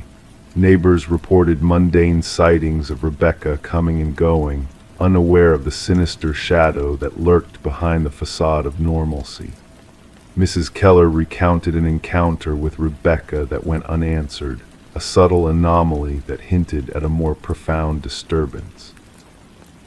Documenting each subtle alteration in her living space, Rebecca's journal became a chronicle of escalating disturbances. Food vanished mysteriously, unexplained searches appeared on her computer, and eerie selfies surfaced on her phone capturing a distorted version of herself, a chilling mimicry that hinted at a malevolent presence invading her life. The breakthrough emerged when a pattern surfaced in the security footage, revealing the doppelganger's calculated entries during specific absences in Rebecca's routine. A fixation case postulated a forensic psychologist, where an individual obsessively emulates their victim, fixating on their desired attributes and ultimately seeking to supplant them. Mention of a former colleague, Lily Winters, cast a chilling light on the investigation. Dismissed for erratic behavior, Lily's unsettling emails to Rebecca hinted at an unsettling obsession with assuming her identity. A search of Lily's residence unearthed a disturbing shrine-like replication of Rebecca's life, a meticulous imitation down to the minutest detail, echoing a twisted desire to erase Rebecca and usurp her existence. The revelation of sophisticated surveillance equipment and detailed records of Rebecca's routines underscored Lily's disturbing fixation. However, Lily's disappearance prior to her arrest left a chilling void, signaling her successful infiltration into Rebecca's life. Rebecca, now under constant vigilance in a secure location, found herself ensnared in a nightmarish battle for her identity. The final twist unraveled when security footage revealed an imposter resembling Rebecca infiltrating her former workplace, assuming her role with unsettling precision. A haunting realization dawned: Lily had seamlessly assumed Rebecca's identity, eclipsing the real Rebecca in a chilling usurpation. As Lily eluded capture, Rebecca opted to forge a new identity in seclusion, leaving behind the specter of her former self. Detective Shaw, haunted by the intertwined fates of two eerily similar women, pondered the depths of identity theft. She often mused to her colleagues, "It's not the resemblance that chills, but the desire to become another so fervently that one loses themselves in the process. Our identities are our most precious possession, safeguarded against those who seek to claim them." And so, the enigma of Rebecca Thorne and Lily Winters lingers, a tale of twisted obsessions and stolen identities, shrouded in the shadows of a mystery that remains unresolved.